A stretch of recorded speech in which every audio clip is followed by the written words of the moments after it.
not the way it is, but yeah, I look back at it now and just think about how grateful I am for all the lessons in wins and the losses, because it really ends up defining who you are as a person and as a player. SiriusXM NFL Radio Channel 88 brings you expert analysis from former players, coaches, and executives, plus reaction to all the latest news on the only 24/7 station dedicated to the National Football League. I'm Frank Trachtenberg with your SiriusXM NHL schedule for Thursday, May the 7th. All times are Eastern, and please remember, all games, times, and channels are subject to change. Check SiriusXM.com for the latest updates. In the NHL playoffs, Philadelphia Flyers face the Carolina Hurricanes at 8 p.m. Flyers on Sirius XM channels 91, Internet 940, Hurricanes on Internet 924. On the PGA Tour, starting at noon, catch full coverage of the Tourist Championship on Sirius XM and Internet channels 92. For 24/7 coverage of the NHL season and hockey across the world, keep it locked on SiriusXM NHL Network Radio, Channel 91. I'm Frank Trachtenberg with your SiriusXM NHL schedule for Thursday, May the 7th. All times are Eastern, and please remember, all games, times, and channels are subject to change. Check SiriusXM.com for the latest updates. In the NHL playoffs, Philadelphia Flyers face the Carolina Hurricanes at 8 p.m. Flyers on Sirius XM channels 91, Internet 940, Hurricanes on Internet 924. On the PGA Tour, starting at noon, catch full coverage of the Tourist Championship on Sirius XM and Internet channels 92. For 24/7 coverage of the NHL season and hockey across the world, keep it locked on SiriusXM NHL Network Radio, Channel 91. I'm Frank Trachtenberg with your SiriusXM NHL schedule for Thursday, May the 7th. All times are Eastern, and please remember, all games, times, and channels are subject to change. Check SiriusXM.com for the latest updates. In the NHL playoffs, Philadelphia Flyers face the Carolina Hurricanes at 8 p.m. Flyers on Sirius XM channels 91, Internet 940, Hurricanes on Internet 924. On the PGA Tour, starting at noon, catch full coverage of the Tourist Championship on Sirius XM and Internet channels 92. For 24/7 coverage of the NHL season and hockey across the world, keep it locked on SiriusXM NHL Network Radio, Channel 91. I'm Frank Trachtenberg with your SiriusXM NHL schedule for Thursday, May the 7th. All times are Eastern, and please remember, all games, times, and channels are subject to change. Check SiriusXM.com for the latest updates. Follow every second of the action on NHL Network Radio. From behind the bench to every play on the ice. If it's hockey, it's on SiriusXM NHL Network Radio. SiriusXM 91. Hockey Hall of Famer and Stanley Cup champion for the Edmonton Oilers and New York Rangers, Mark Messier joined Scott Laughlin on the morning skate for SiriusXM NHL Network Radio on Channel 91 to discuss the pressures of Game 7 after having played in 9 Game 7s himself, winning 7 of them, and how you can either thrive under pressure or crumble underneath it. I must look at Game 7s, Mark, like I do overtime in the Stanley Cup playoffs or overtime in any sporting event where you've got so much pressure on you and every play gets magnified. Could you, during the course of your career, and you don't have to name names, but could you look around the dressing room or could you look on the opposing bench and could you figure out those that wanted to be the hero and those that just wanted to avoid making the mistake? I mean, was that plain for you to see that there were those that wanted the puck on their stick with the game on the line that could thrive under pressure, and then you had the opposite as well? I felt myself in those moments there defaulting to the more defensive side of the game. And then I played with my right winger who I won 6 Stanley Cups with, Glenn Anderson. He was the kind of guy that was trying to, really drive hard offensively and take the game and try to score the winning goal. And we're on the same line.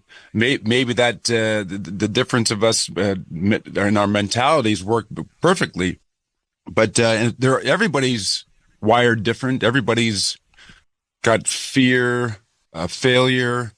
The best have that, and there's nothing wrong with that. It's okay to internalize those feelings, but you can't let them paralyze you. And it's for me, going into a Game 7, I allowed myself to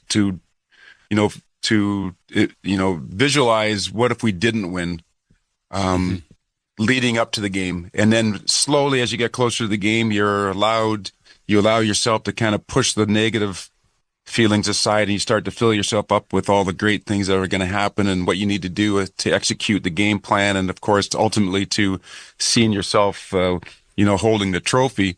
And then as a game starts, all the negative and the positive go away, and then you drill yourself down into, just executing the game plan. And you don't think about the what ifs and what should have been or what could have been. You just really kind of play in the moment. And I think trust becomes a massive word when you think about it. Can I trust each one of the players that are going out there to not only to do their part from a strategic standpoint, be in the right position, be in the right places at the right time, but not get undisciplined and take poor penalties at the wrong time because their ego is bruised and someone took advantage of them, then being able to hold all that in check. So there's just so many dynamics to think about for a team in order to overcome all the obstacles to win a championship. And it's fascinating to me. It's one of the reasons I was able to play 26 years, because once you do it, you understand how fun it is, but also how complicated and intricate it is to kind of get not only the team from a physical standpoint to come together, but how a team comes together emotionally, mentally, and the spirituality around a team, and the respect that lives inside that locker room is incredible. Hear it all on demand. Your favorite shows, your favorite games. Don't miss a second of your favorite SiriusXM programming on demand with the SiriusXM app. Download it now for free. I'm Frank Track. Media Group Station. Now, it's time for Philadelphia Flyers hockey. Lost 4 of their last 5 games in the playoffs. Now they've got to win 4 of the next 5. Down 2-0, the Flyers return for Game 3, hoping the confidence they gained Monday in overtime translates into a win on home ice tonight. It's the Flyers and Hurricanes from Xfinity Mobile Arena, and it's coming up next.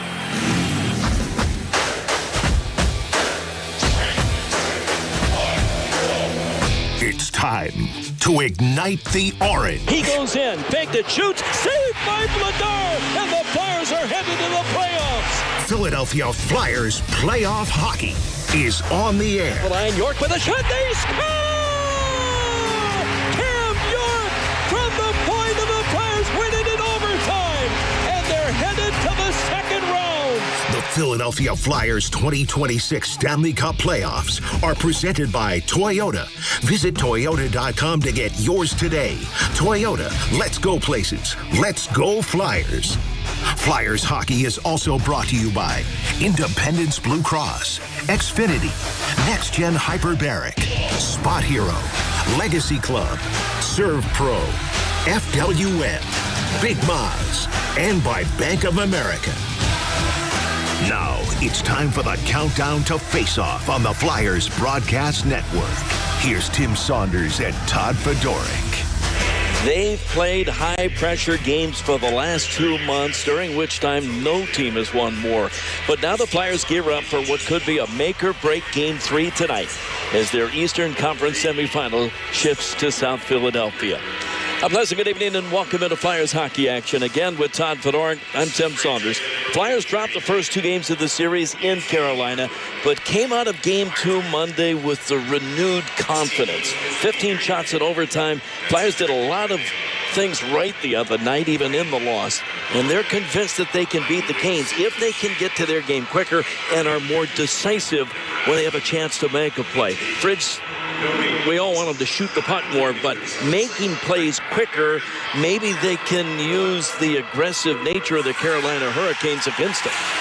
Yeah, and that's kind of the pressure beats pressure approach, right? You've got to use their aggressive style on that forecheck with quick transition and getting the puck north and moving the other way very, very fast. That's the kind of approach you have to go against this Carolina team. Shots from the middle of the ice. We've seen this too many times. The Flyers, even through the course of the regular season, get into that extra pass mode. Yeah. They can't do that in playoffs. We've seen that last game. They're passing up opportunities. Tocchet thinks it's a little bit of lack of confidence. I get it.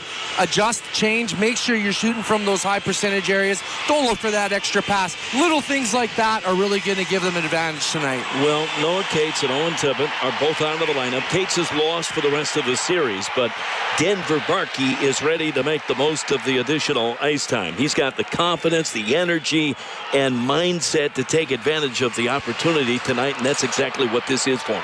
Yeah, he has absolutely been a hound dog for the Philadelphia Flyers, and to take on the responsibility in playoffs for a young player in the middle of the ice, that's a big responsibility, and he's done well. He's fast enough to play in that area. He's got a lot of bravery in his game because he is not hesitating when he goes into those corners. That's critical for a centerman, especially down low too. A lot falls on Denver Barkey, and he's handled it well. That's why it's exciting, and you want to keep him going. He needs a good game tonight. Sean Couturier's probably been the best Flyers skater throughout most of these playoffs. Has played over 20 minutes a game in this series, leads the team in shots, and is over 60% in faceoffs. While the Flyers' depth has kept them afloat this year, their leaders from the regular season now have to step up. I agree with that 100%. There's some guys in that locker room that I know that they can look a little deeper inside their game, and they know themselves that they've got more to give. And listen, the guys that are supposed to get the points and put the numbers up on the boards, those are the guys you need being your dark horses in the playoffs. Look for Zegras to have a big game. Look for Konechny to have a big game.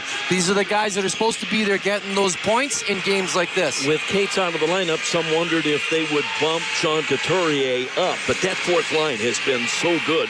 I think Talk's inclination is don't mess with it unless he has to. Yeah, keep it together because they do a certain job, that fourth line. They can shut down, they can calm things down, they play physical, right? You're going to use them in key situations, but with Couturier, you can move him up and down the lineup as well, but keeping that fourth line structure, I think, is good for Talk. He likes that. He's liked it since the start of playoffs, and why change that? It's been a good dynamic for the Philadelphia Flyers. So being at home, Talk obviously has last change. That should help, but they've got to slow down Carolina's second line and hope that top line doesn't get going. They can't get caught chasing a matchup, though. Tocchet wants his team dictating how this game goes.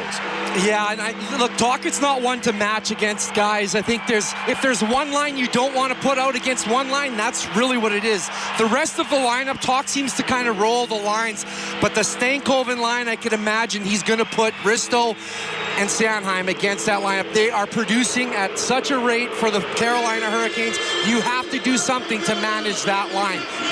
Taylor Hall got the game-winning goal in overtime last game. Stankoven and Jackson Blake are absolutely on fire. You have to shut them down. Good as they've been this year on the road, Flyers are happy to be back home to feed off a raucous crowd as they look to get back in this series here in South Philadelphia. Flyers and Canes are coming up. It's Game 3 of this Eastern Conference semifinal. We'll take the break, come back with the starting lineups. The opening face-off when we return to the Philadelphia Flyers broadcast network. This is Philadelphia Flyers hockey on 97.5 The Fanatic. Philadelphia has always been about toughness, grit, and innovation, and your Flyers are no exception. That's why they skate stronger with NextGen Hyperbaric. Using cutting-edge hyperbaric oxygen therapy, NextGen helps players recover quicker, heal better, and maintain energy through the grind of the season.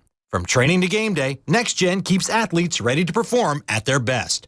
Proud to support the Flyers, proud to support Philly, NextGen Hyperbaric, the future of recovery is here. I'm Kelly Munson, President and CEO of Independence Blue Cross. Playoff hockey is back in Philadelphia, and we know we can count on the orange and black to deliver passion, grit, and resilience on the ice. Off the ice, you can count on IBX to serve the people of our great city all year long. For more than 85 years, we've been here when you need us, and we're proud to be the official health insurance partner of the Flyers as they compete for the Stanley Cup. From one home team to another. Let's go Flyers! The Flyers are teaming up with Holman to grow the game with the Goals for Gear program presented by HolmanAuto.com. For every Flyer goals scored, Holman will donate $275 to the Flyers Learn to Play Rookie program, which provides a unique opportunity for families to join the hockey community and for participants to develop fundamental skills to help them succeed both on and off the ice.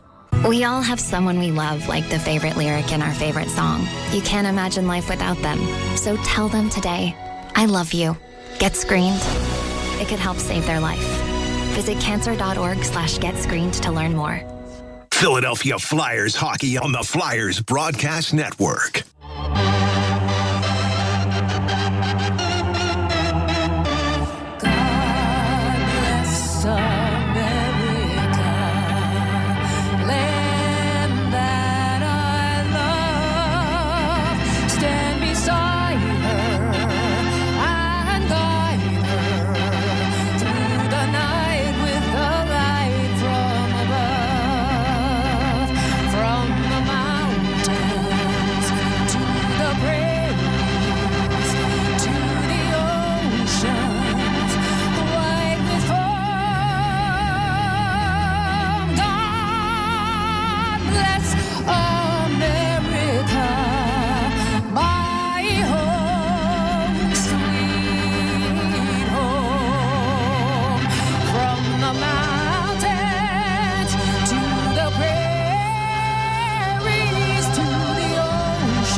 T-Mobile Arena. It's the Flyers and the Carolina Hurricanes as they hook up in Game 3 of this Eastern Conference semifinal. And the starting goaltenders for the Carolina Hurricanes. Number 31, Frederik Andersen. He's undefeated so far in the playoffs. A goals against average with 6 wins. A goals against average of 1.02 and a save percentage of .958. For the Philadelphia Flyers, number 80, Dan Vladar. 8 games, 4 wins, 4 losses. A goals against average of 189 and a save percentage of .928. Referees are Garrett Rank and Kyle Raymond. And the linesmen are Beeman Mills and Kiel Murchison. So it's about as close to a must-win as you can have without that literally being true. Flyers looking to get back in this series. And with Dan Vladar playing as well as he has, this is his 60th start of the season. 51 of the regular season, 9 in a row now in the playoffs. There was some concern when the year started. Could he play this much? Well, he's done more than just play a lot. He's played well enough to get the Flyers to this point. Philadelphia is going to start their 4th line. Couturier will let Luke Glendening take the opening faceoff. Garnet Hathaway back in the lineup. And if anyone is able and willing to maybe crash the front of the net on Freddie Andersen, it may be Garnet Hathaway. Flyers control the opening faceoff. Hathaway bats it into the Carolina zone. Into the left point corner, he's buried up against the boards, but able to keep that play alive. Glendening gets there, but can't control, and it's out at center ice. Drysdale banked it off the wall, and Hathaway will put it back in. Freddie Andersen in behind his own goal. Knocked down on the end wall by Couturier. Couldn't get free of his man. And getting there, Glendening leaves it. Couturier in behind the net. Gets it back right point. A shot and a save by Freddie Andersen. Drysdale got that right on with traffic at the side of the net. Now the Canes the other way, and Chatfield's got a lane to backhand one on goal, and Vladar kind of juggles that into his glove and gets it blown dead. And we get some pushing and shoving. That didn't take long. No, right behind the net. Chatfield going at it. That's the kind of start you needed there. Got the job done. Couturier getting the puck in low. Setting up a nice little play to Drysdale. That is your momentum line, right? That 4th line, that's what you want from a 4th line. They've done it the whole playoffs. Yeah, it's your tone setter. It's your safety valve after big shifts or goals against, or right after a penalty kill, after a power play. That's the line you kind of revert to, and it sets things in motion. It's a luxury to have a line like that. Seth Jarvis is back out with Jordan Martinook, or in place of Martinook with Sebastian Aho and Svechnikov. That was a change they made late in Game 2, but Jarvis is back up top with the number 1 line. Here's Forster. He's got a man behind the defense. Connecting, walking in with a shot, and that hit iron. Went to the corner as Travis Konechny. 2 games in a row. They get Konechny behind the defense with a great chance. Great opportunity there, and he just pinged the post on that one. Andersen did get a piece of that shot as well. But Travis Konechny's looking again. And what a pass by Tyson Forster to have his head up and find Konechny. Zegras hit from behind, but he wrapped it back to the Carolina blue line, and the Canes start out. Here's Logan Stankoven. He'll drop it to Jackson Blake. He's stripped to the puck by Zegras. Flyers keep it in onside. Alex Bump on the left wing. Stops on the near boards, trying to turn away from a check, but poked off his stick, and Blake headsmans the other way. Here's Taylor Hall into the Philadelphia line. Angles one into the right wing corner. Blake hammered it in behind the goal line. Stankoven out of the corner. Threw it back to the point, and his shot, unable to get that through, was Walker, and now it's cleared over his head. Back to the Carolina line. Stankoven tied for the playoff league lead with 6 goals. Michkov upended from behind, no penalty. Carolina keeps it into the right wing corner. Martinook rolls it in behind the net. They got Jankowski in front. They just couldn't get it there.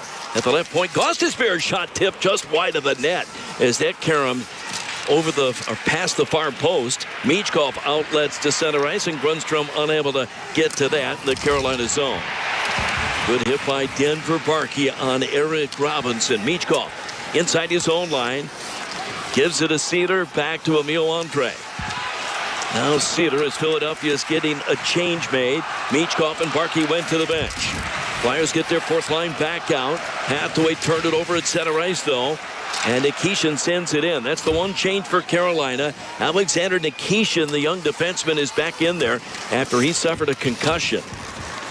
Bouncing puck out and the neutral zone, and Chatfield wind it back in behind the net again. Overskating that was Travis Sanheim. He's able to tie up his man. The puck into the right wing corner, and the Canes try to make something happen. Outnumbered there was Jordan Stahl. They scramble the puck into the right corner, deep in the Flyer end, and off his skate, it's played back to the line to Chatfield. He'll give it up. Near side, Nick Ehlers threw it toward the goal mouth. That was batted to the far corner, and Philadelphia lifts it out. Couturier had a man run at him. Chatfield cut him off before he could get to that puck. Yeah, you could have called interference on that one. Coots has a right to the lane for that puck, and Chatfield kind of got in the way, but refs letting him play tonight, Tim. Chatfield played the body rather than the puck. At center ice, intercepted by Sebastian Aho, but the Canes are going to be ruled offside of the Philadelphia line. Well, the Flyers had not scored a first period goal. The Canes had not allowed a first period goal until game 2 the other night. Oh, yeah, and that bodes well for the Philadelphia Flyers. One thing I noticed is that Carolina has a lot harder time playing from behind. The pressure comes off. Not just Carolina, any team in the NHL. When you don't have a lead and you're a pressure team, you're going to back off. You're not going to be on your toes. It's critical the Flyers get that first goal tonight. It helps their game. Sanheim and Ristolainen out here for the Flyers. Over to the left corner. Svechnikov got it to Jarvis in behind the net. Back to Svechnikov. He'll turn away from a check. Played at the left point. Miller's shot blocked by Sanheim to the corner. Sanheim up the wall. Konechny unable to deflect it out of the zone. Still fighting for it on the far wall. Dvorak gets in there and pushes Svechnikov away.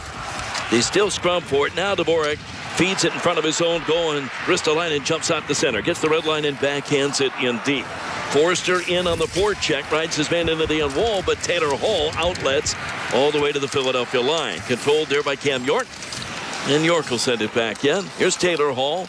He's got points in 6 in a row for Carolina in the playoffs. Here comes Zegras. He's got a man going to the net. Porter Martone hit the goal post on the glove hand side of Freddie Anderson.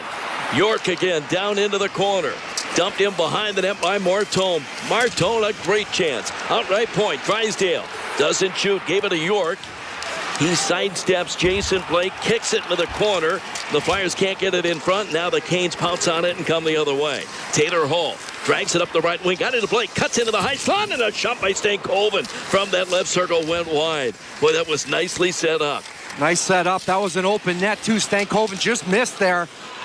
Quick play, quick transition. This has been the line that's done the bulk of the damage for Carolina. They've got 21, actually 11 goals and 24 points. Now off a shot that caromed wide. Alex Bump is able to clear the zone to center. Philadelphia making a change. Right back in comes Carolina. And a backhand shot by Will Carrier, shoveled high and wide. Markey gets it up the boards. Flyers hit center. Michkov laid it back to Nick Seeler, and Seeler hoists that puck into the zone. Chase down. Grunstrom deflected right on, and it went wide of the net. As Carl Grunstrom almost had one. Played the other way into the Philadelphia zone. That should be icing called here against the Canes. Good start, though, for the Flyers. Yeah, the Flyers are flying. They're flying in the middle lanes right now, and they're found the kink in the armor. A few times already, that middle lane is busted through with a direct pass. Porter Martone rings one off the post earlier. And then again, Grunstrom, that last little play, gets that chip on ice. So they found some lanes in the middle of the ice that are open for the Philadelphia Flyers. Grunstrom's going to stay out here with Denver Barkey and Matvei Michkov, circle to the left of the Carolina net. Scoreless in game 3, the first period. And in the corner, the Canes get to it up the boards. They're able to clear. Sanheim at his own line. Turn, looking for Michkov. Barkey comes to help out, but taken away by Jankowski, and he'll send it in deep. Ristolainen hurries back behind his own net. Round it goes, and tipped into the middle at the center ice, and driven back in. Sanheim again behind the net. Here's Rasmus Ristolainen. Bats it up that right wing. It just caromed away from Glendening, but they're going to say he touched it, so no icing called here. Canes dish it to the far corner and turn the puck over. Couturier gets to it. Out of the right wing corner, Couturier looking for a man in front. Glendening rolled it right through the goal mouth, and Hathaway couldn't get a stick on that. And the Canes shovel it high into the air back to the Philadelphia line. Oh, pitter-patter moment there. Hathaway was coming down from the bench defenseman for the Carolina did not want to go into the corner. Absolutely gave the puck up. Onside, Couturier keeps it alive in the Kane end. Glendening a centering pass. He had Hathaway on the doorstep. Comes back to the line. Here's York. Through traffic. Deflected off the side of the goal. As the Flyers continue to press the issue in the offensive zone, Glendening cuts off a man in the corner. They scrum in the corner, and they get it out left point. York to Couturier. Man upended in front of the net. Hathaway, and no penalty called. That's what the crowd reacts to as Jarvis carries up the right wing the other way. Yeah, Hathaway took a little bit of a beating in front of the net there. This is what the fourth line. That's why Tocchet didn't break up this fourth line. Now getting free is Forster up the left wing. Back into the Kane end. Forster trying to go around Aho. Cut to the net and stripped to the puck. And Carolina is able to hammer it back into the Philadelphia zone. Christian Dvorak will get there in front of Svechnikov. Up the left wing. Here's Sanheim. Into the middle. Konechny onside. Pulled up with a shot. It was blocked. He gloved it down. Tried to get it back in front. Now dishes it to the point man, but Ristolainen had trouble handling that. It's tipped out to center. Forster again on the left wing. This is the best start for Forster in any of these playoff games. Yeah. In fact, that's true of Travis Konechny as well. Lifted off the glove of Ristolainen back to the Philadelphia line. Controlling there is Cam York, and York will put it back in. Great shift. Konechny, Forster, that's a nice little combination. They're using each other. You said it, Tim. Players that might not necessarily be doing so well get the opportunity to play together. They kind of use that for motivation. Tyson Forster's absolutely flying tonight. Drysdale hurries back, took a peek around his shoulder, and then played it behind the goal. York is able to clear. That center ice, Carolina will get to it. Lifted into the middle, turned over. Alex Bump skates right back in. Martone got onside. Bump trying to go around the defenseman. Crashes into the end wall. No penalty. It's covered by Freddie Anderson. So we get a whistle and a timeout on the ice. 11:31 to go. Spirited start. The Flyers and Canes, those scoreless here in Game 3 on the Philadelphia Flyers Broadcast Network. This is Philadelphia Flyers hockey on 97.5 The Fanatic. All the action on the ice giving you the chills? Break away to the hottest game in town, Delilah's. Let the world's most beautiful showgirls warm you up as you claim the game on Delilah's giant video walls. Or skate in after the game. Your ticket stub gives you free admission. Ready for a real power play? Come to Delilah's, voted America's #1 gentleman's club. Just off Delaware Avenue and just out of this world. Delilah's, where body checking is a way of life. Details now at delilahs.com. Playoff hockey in Philly hits different, and Acme knows it. Born in Philadelphia in 1891, Acme's been the go-to neighborhood grocer for Philly sports fans ever since. Through every shift, save, and playoff run, and from pregame meals to postgame celebrations, we're proud to serve the city that never stops believing. Acme, Philly born in 1891, proudly serving our hometown communities for 135 years. Here's a tale of Becky. Didn't know what to do with new meds prescribed and no real cost clue. She squinted at prices, that can't be right. Then tapped GoodRx and saw the light. She could get a deal, book telehealth if she feel. Learn about those meds without any stress. That one little app does all the rest. Even my horse downloaded it. Dang, save time and money on prescriptions. Check GoodRx. GoodRx is not insurance. Philadelphia Flyers hockey on the Flyers Broadcast Network. Become a Flyers season ticket member for the 2026-27 season and gain immediate access to tickets for this year's Stanley Cup playoffs at the lowest available price. Text plans to 61259 to learn more. There is just nothing like it. Playoff hockey in South Philly. Some of these young Flyers, there was some concern that maybe they wouldn't deal with this energy the right way, but they seem to be feeding on it. Yeah, Philly has that effect on you. No matter what, you can't help but get going. They come in here, they provide energy, they get you going on that bench as a player. You can feel it, and it's a good experience for those young players to feel that here. Even the older guys, too. It's been so long since they've actually had that dynamic in this building. Well, Flyers are going to bring out Glendening, Couturier, and Hathaway again.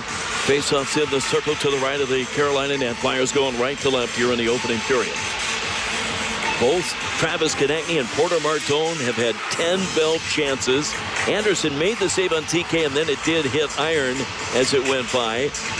And then Porter Martone rang one off the other post. Yeah, that's a couple posts early on. That's got to keep you fueled. You got to Don't use that as something against you. Use that as we got it. We're coming. On the faceoff, Canes batted to center, and unable to get there was Jordan Martinook. He'll backhand it over the head of Sanheim, and Ristolainen will skate it behind his own goal. Quickly up the right wing. Hathaway chipped it into the middle. Couturier at the red line sends it wide of the net. Anderson out of the goal. Played it. Hathaway knocked it down to the wall. Couturier controls. Gets away from Martinook in the corner. Gives it up. Hathaway rams it in behind the net into the left wing corner. Sanheim down the wall. Sends it behind the net, but the Canes play it to Jalen Chatfield, and he'll lift it out at center. That bouncing puck avoids or eludes Ristolainen. Jordan Stahl almost took advantage. Risto's long reach was able to knock it off his stick. Another shot bounced off a man to center. Jordan Stahl holds off Couturier, and they go at each other as Sean Walker skates back in. Right wing pass, Eric Robinson in front. A loose puck right on, and Carrier can't find it. Robinson had a swat at it. Philadelphia pushes it to the corner and finally lifted out. And the crowd reacted to Couturier and Stahl going at each other. I wasn't sure what they were doing. They're both going off the ice. A play was developing down in front of the Flyers' end. Brunstrom sent it back in. Denver Barkey on the forecheck. Michkov centering pass played away by Ehlers.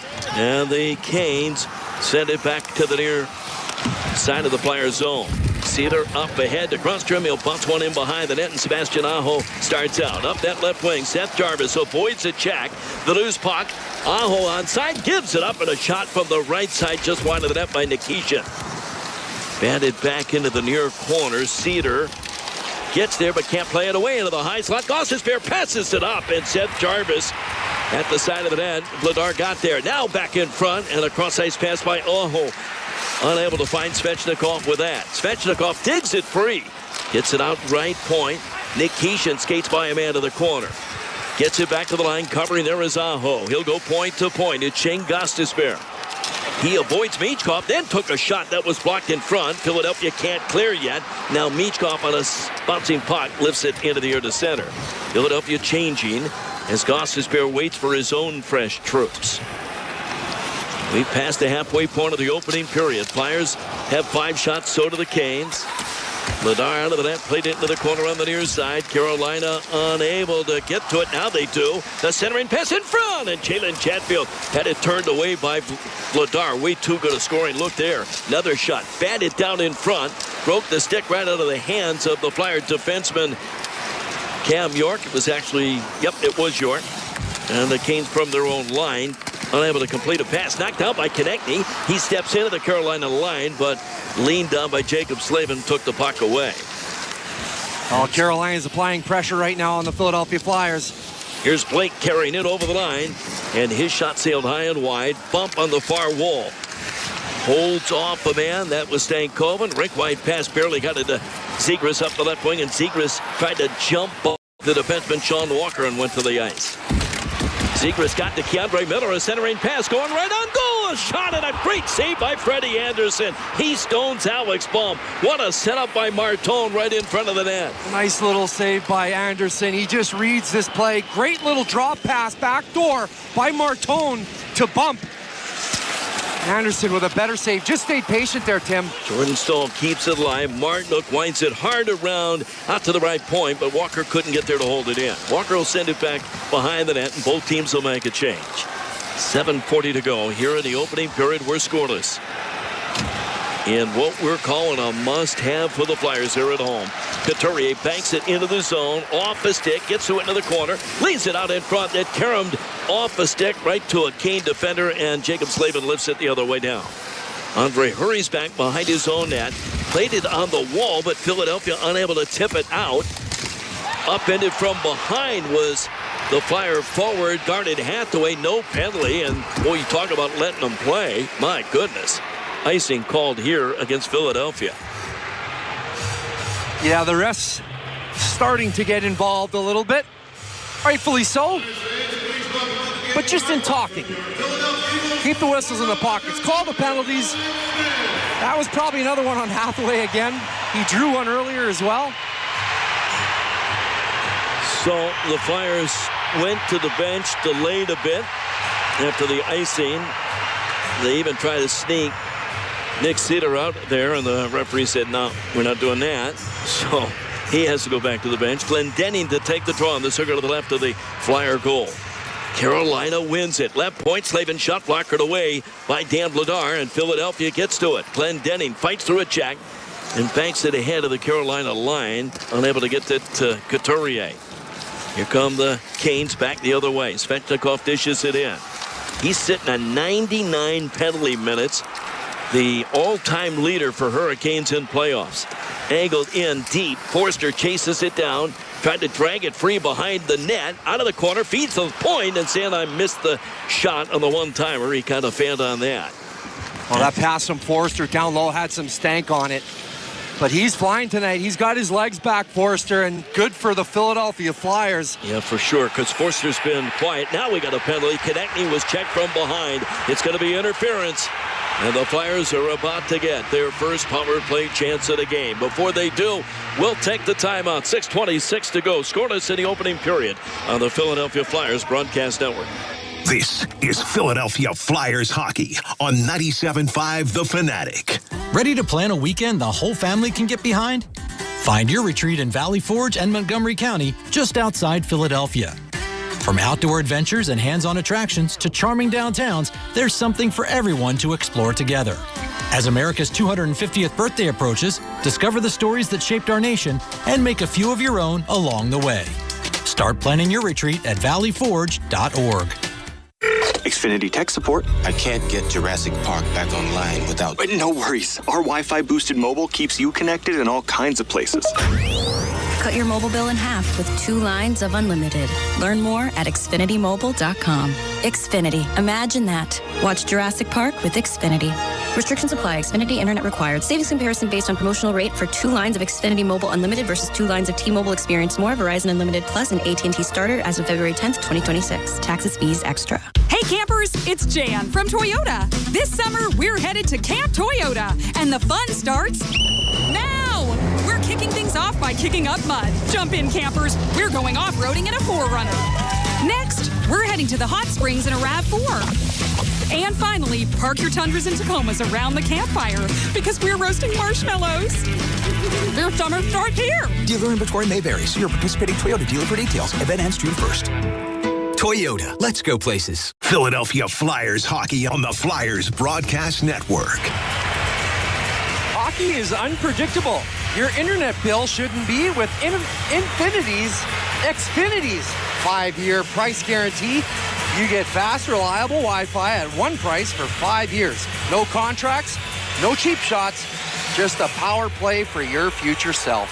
First Pico power play here in Game 3. Sean Walker's in for interference. And the Flyers are going to skate it 5-on-4. Sean Couturier is going to come out for a face-off here on the power play. He's out with Forrester, Konechny, Zegras, and Drysdale. Flyers are 1 for 11 in this series in 2 games with a man advantage. On the draw, Couturier can't win it cleanly, and the Canes will drive it off the far wall and down. Couturier will head to the bench, and he'll be replaced immediately by Denver Barkey. And they get it to center ice. Here's Zegras. Hits the line, shoveled it by Barkey in deep. Champion on the end wall, turned it to the far corner. Barkey reaching for it, couldn't get to it. And Jordan Stahl, he's got a man breaking the other way, knocked out of the air by Tyson Forster. And on the loose puck, Barkey comes and wraps it free. Here's Jamie Drysdale. Dropped it back to Konechny. Konechny and Zegras come out together. At the red line, Zegras hits the line, gave it to Konechny, over to the right circle, and Barkey's shot deflected in behind the net. Konechny shoveled it back over to the far boards. Unable to get to it was Barkey. The Canes do. They clear into their own bench. That's a break for the Flyers because it'll take the faceoff back into the Cane end. Yeah, Konechny, nice little play on entry. But behind the net, he's got to make a better pass there to Barkey. Barkey's wide open on the half wall, and the missed pass causes that puck to come out. Execution on the power play helps so much. So the Flyers are going to bring out their second unit, and they've got 2 defensemen, York and Ristolainen here. Porter Martone, Michkov, and Dvorak. Dvorak won the faceoff. They get it left point. York near corner, a centering pass by Martone, and it just deflects past Ristolainen. And so the Flyers are going to regroup back to their own line. Rasmus Ristolainen, Flyers leading scorer in the playoffs. Dropped it to Dvorak. Dvorak hits the line. Left wing pass was behind York. He recovers, though, and rolls it in behind the net. Good clearing attempt, and Nikishin gets it out at center. Risto again turns up ice. Stick handles at the line. Left wing pass off the skate of York. He can't find it. The Canes do, and they clear. Ristolainen tries the other side. Michkov in the right wing. Curls into the middle, gives it up. Dvorak stays in. Left wing pass. York at the line, dumps it in down the wall. Michkov unable to get to it. Dvorak will. Onto the right wing corner. Feeds the point. Ristolainen looking at the net. Gets it across to Cam York. York at the left point. 20 seconds left in the man advantage. Cam York across to Ristolainen. Too much on that pass, and it goes out of the zone to center. Michkov sends it back in, but that Flyer power play ineffective. Yeah, a little disconnected at the tops. Cam York and Ristolainen.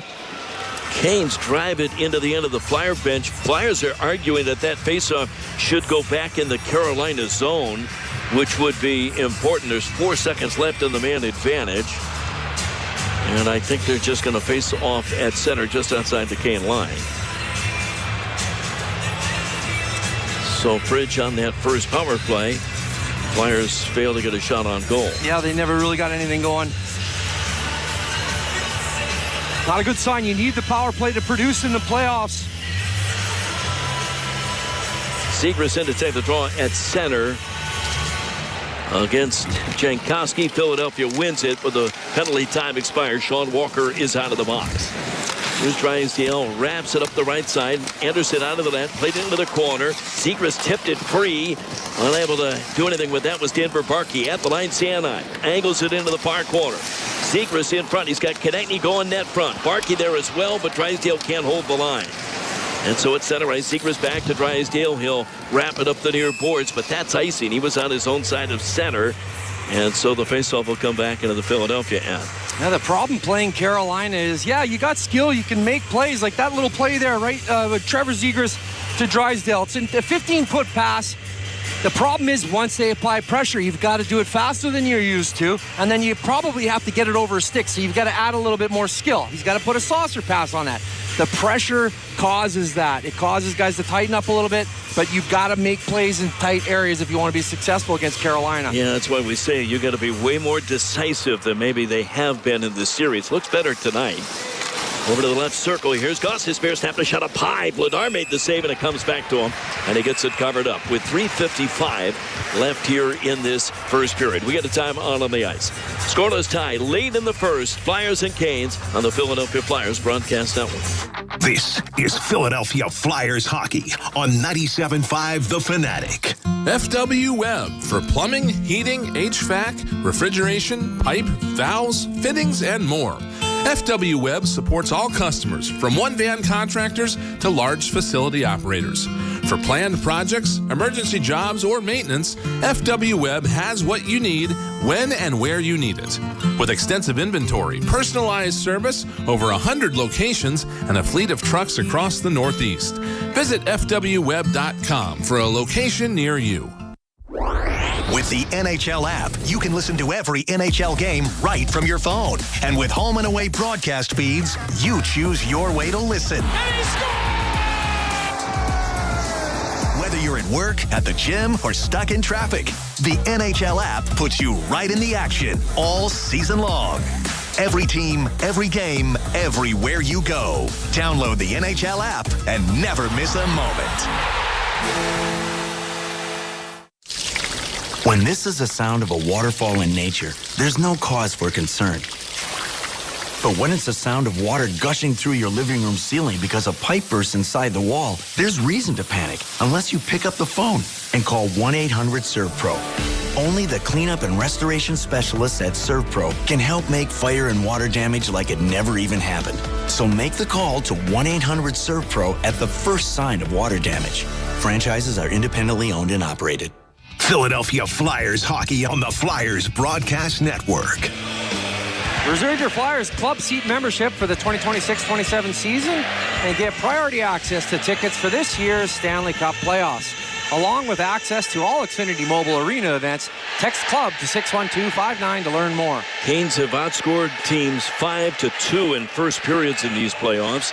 The Flyers have been outscored 6-2. Their first two first-period goals came Monday in Game 3.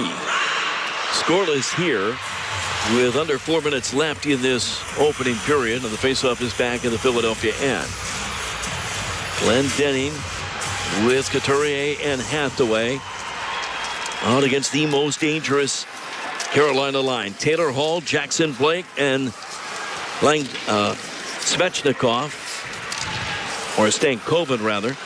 And the puck on the near boards, turning away from it. Check was Couturier. Blake took it away. Stankoven couldn't get to it, but Taylor Hall does, and he'll play it back middle point. Winding with a shot. Nikishin gives it up. Gostisbehere into the middle. Batted away by Philadelphia. In the corner, though, it goes, and Couturier upends a man. That's going to be a penalty. Didn't mean to do it. He got the stick in the skates of Stankoven and took him down. And it was actually Gostisbehere, and that penalty to Couturier will put the Canes on the man advantage. Checking along the boards. He turns around and runs in to the D-man, Gostisbehere, and again, the stick gets in between the legs.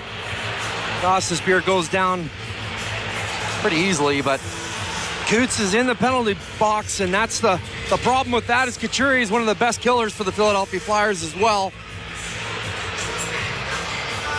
Well, so Carolina will skate it 5-on-4. This is their first power play. Seth Jarvis is out here with Jordan Stahl. They win the draw. They get it near side and fired up over the net by Svechnikov. Aho into the left wing corner. Plays it up top. Gostisbehere backs off a man. Gives it to Aho. Aho skates down the wall, then played it back up top. Gostisbehere backs to the middle at the blue line. Over to Aho, top left circle. Bumped there by Glenn Denning. Down low, gives it up. Stankoven gave it back to him. Gostisbehere now to Aho. Now turning in front, trying to spin for a shot at the goal mouth with Seth Jarvis. Man upended behind the net, and Jordan Stahl got away with one as he upended Christian Dvorak. Here's Gostisbehere with a drive that caromed off a man. The loose puck and firing it off the side of the net was Svechnikov. At the line, Gostisbehere holds it in. As the Canes keep the pressure on, Svechnikov shot wide of the net. The carom off the end wall, they score. Jordan Stahl bounced that puck off the end boards with a backhanded in. He's got his first goal in the playoffs, and it's a power play goal. Carolina takes the 1-0 lead here in Game 3. Oh, this is a tough break. This shot is actually missed. It goes off of the skate of the Philadelphia Flyers defender, and then caroms off the backboard right when Stahl turns around. Guess where that puck goes? Right on his stick, and he just taps it in there and beats Vladar. That's a tough break there. Yeah, it's Sanheim's skate that it catches, and Stahl just turns and gets that bounce going right on his stake. Backhand and beats Vladar. So Jordan Stahl has his first goal of this playoff season. And Carolina strikes first here late in the opening period with a man advantage. Power play goal, Tim. Yeah, that's the Canes' fourth power play goal in the playoffs and second in this series in 3 games. So the Canes with a 1-0 lead. Flyers love to get this back before the end of the period. They scramble the puck into the right corner of the Philadelphia end. Sanheim unable to come up with it. They play it around behind the goal. Kadri Miller back around out of the near corner. Stuff back in behind the net. Martinook trying to get to it. Andre up the wall. Michkov chips it free for Denver Barkey, but he can't clear the zone. And kept in by Kadri Miller. Vladar out of his net. Finds Sealer in the net corner.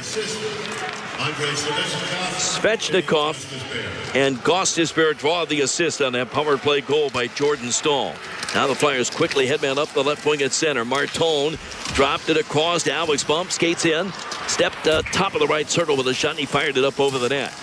Martone down low. Bump looking to make a play. Back to Martone with a backhand shot. A save by Anderson. Rebound and wrist line and headed in. No goal. That was behind Freddie Anderson and somehow stays out. Wow. How about that play? Porter Martone, a nice little pass to the slot. And a great bomb. Canes back. Yeah, the shot sticked away. Buck with a chance to clear the zone to center. Martone on the near wall. Got it to Sanheim. Minute 13 left. Sanheim hits the line. Gives it back Martone on the left wing. And Martone is feeling it tonight. Gets it in behind the goal. Zegras out of the right corner. Back in front. Ristolainen had trouble handling it cleanly. The Canes can't get to it. Now do. And kick it to center. Final minute of play in this opening period. Blake carried back in. Holds off Forster in front. A shot up over the net by Svechnikov. Batted back out in front, but the Flyers control that. Stick handling by a man. Owen Forster was clipped in the hands. That's going to be a penalty. It'll be a slash on the delayed call. Vladar heads to the bench for the extra attacker. Here's Forster at the line. Lost control. And with 35 seconds left in the period, the Flyers will end the period with a man advantage. Man, I still want to talk about that play from Porter Martone. He protects the puck down low. Two guys draw to him down in the corner, and he makes a nifty little pass through his legs. That's why you just hear the crowd right there. They're talking about Porter Martone's play. It was perfectly well-placed pass. We get a shot off, and then Ristolainen comes in downhill and just winds up, and this is the puck that almost crosses the line. Oh, that was just kept out. Jacob Slavin got it right on the goal line, and that thing took a funny bounce to stay out. Talk about a game of bounces. Then Jackson Blake will take the penalty for slashing on Tyson Forster. So Philadelphia back with a man advantage.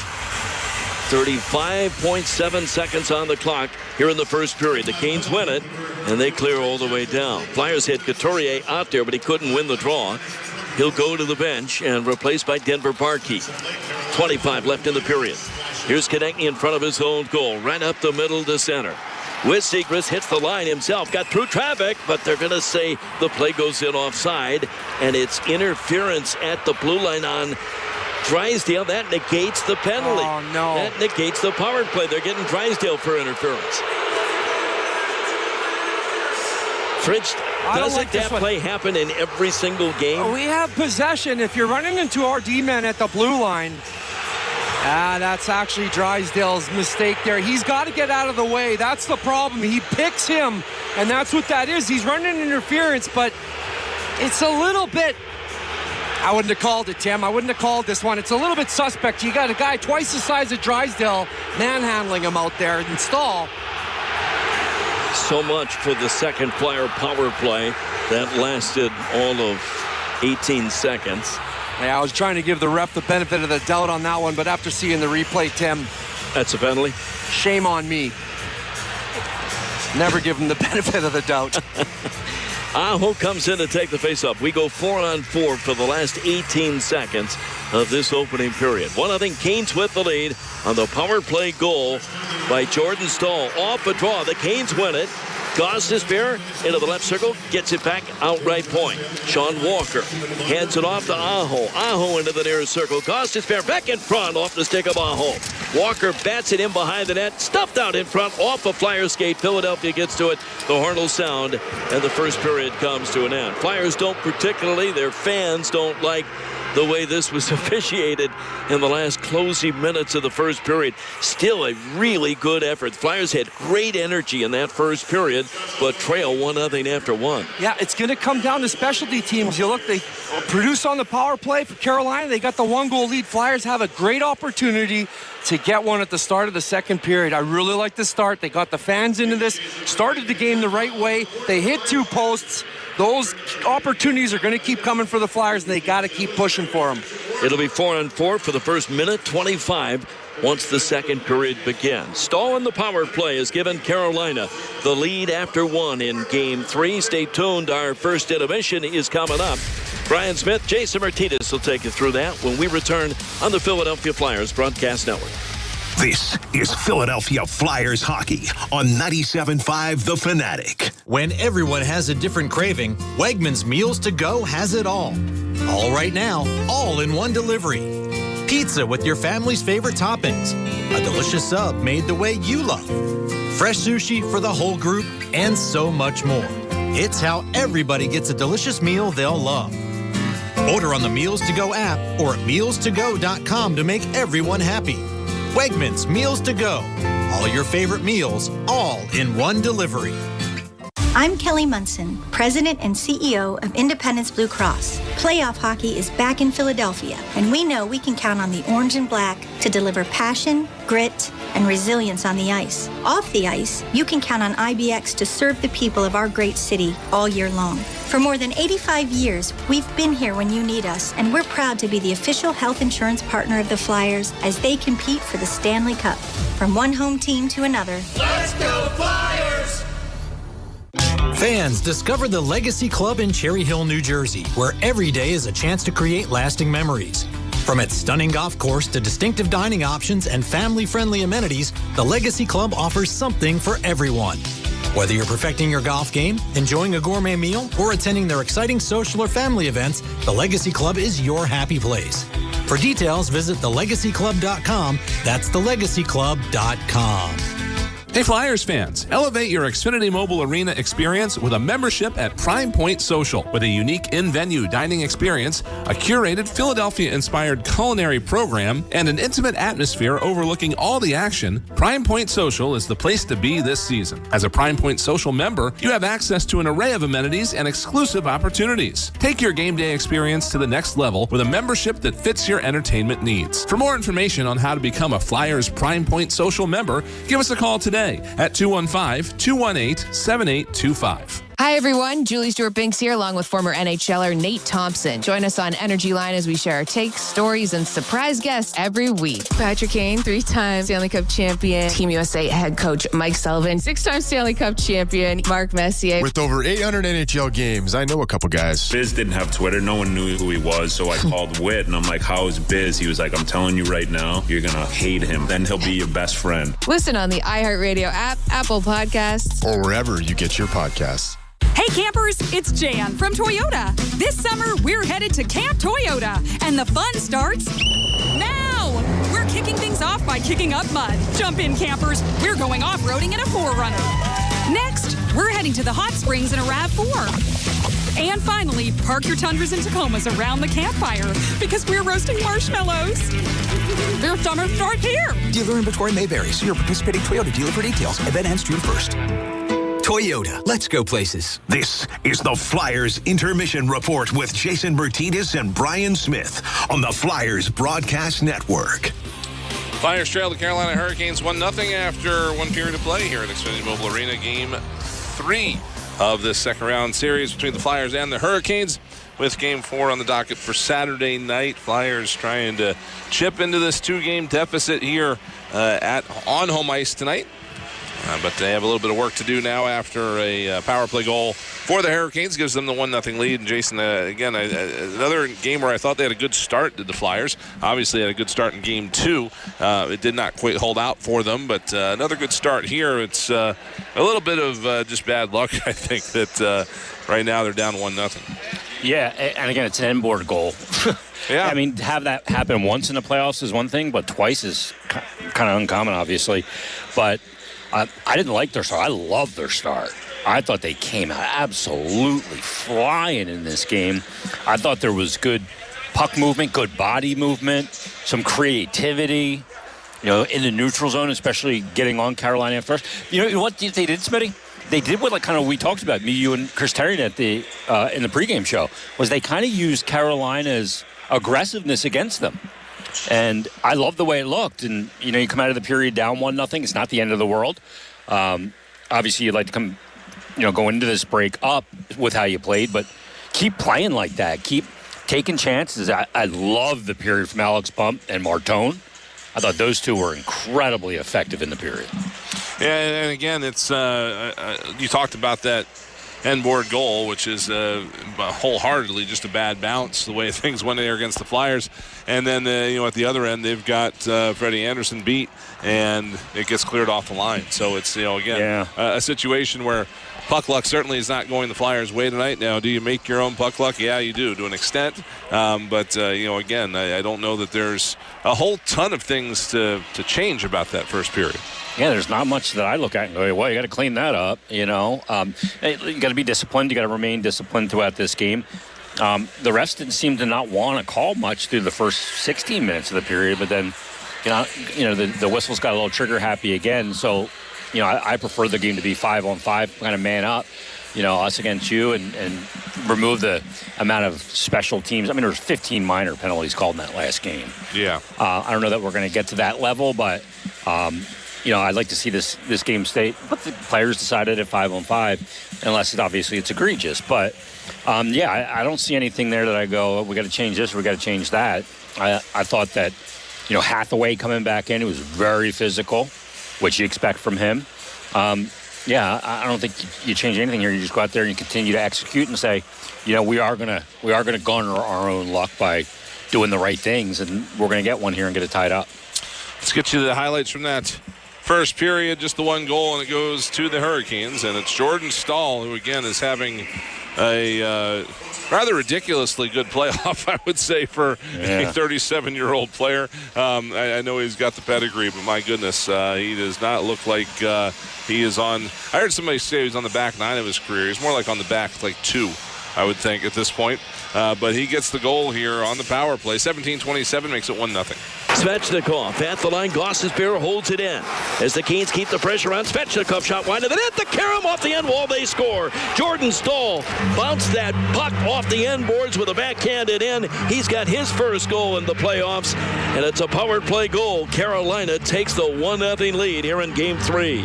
Stahl from Svechnikov and Gostisbehere at 17-27 of the first period. And, like you said, Jason, it's not the end of the world being down 1-0. It's just one of those things that you got to put behind you and play back from. Yeah, no doubt. You want me to take you inside the goalie's head on this one? Yeah.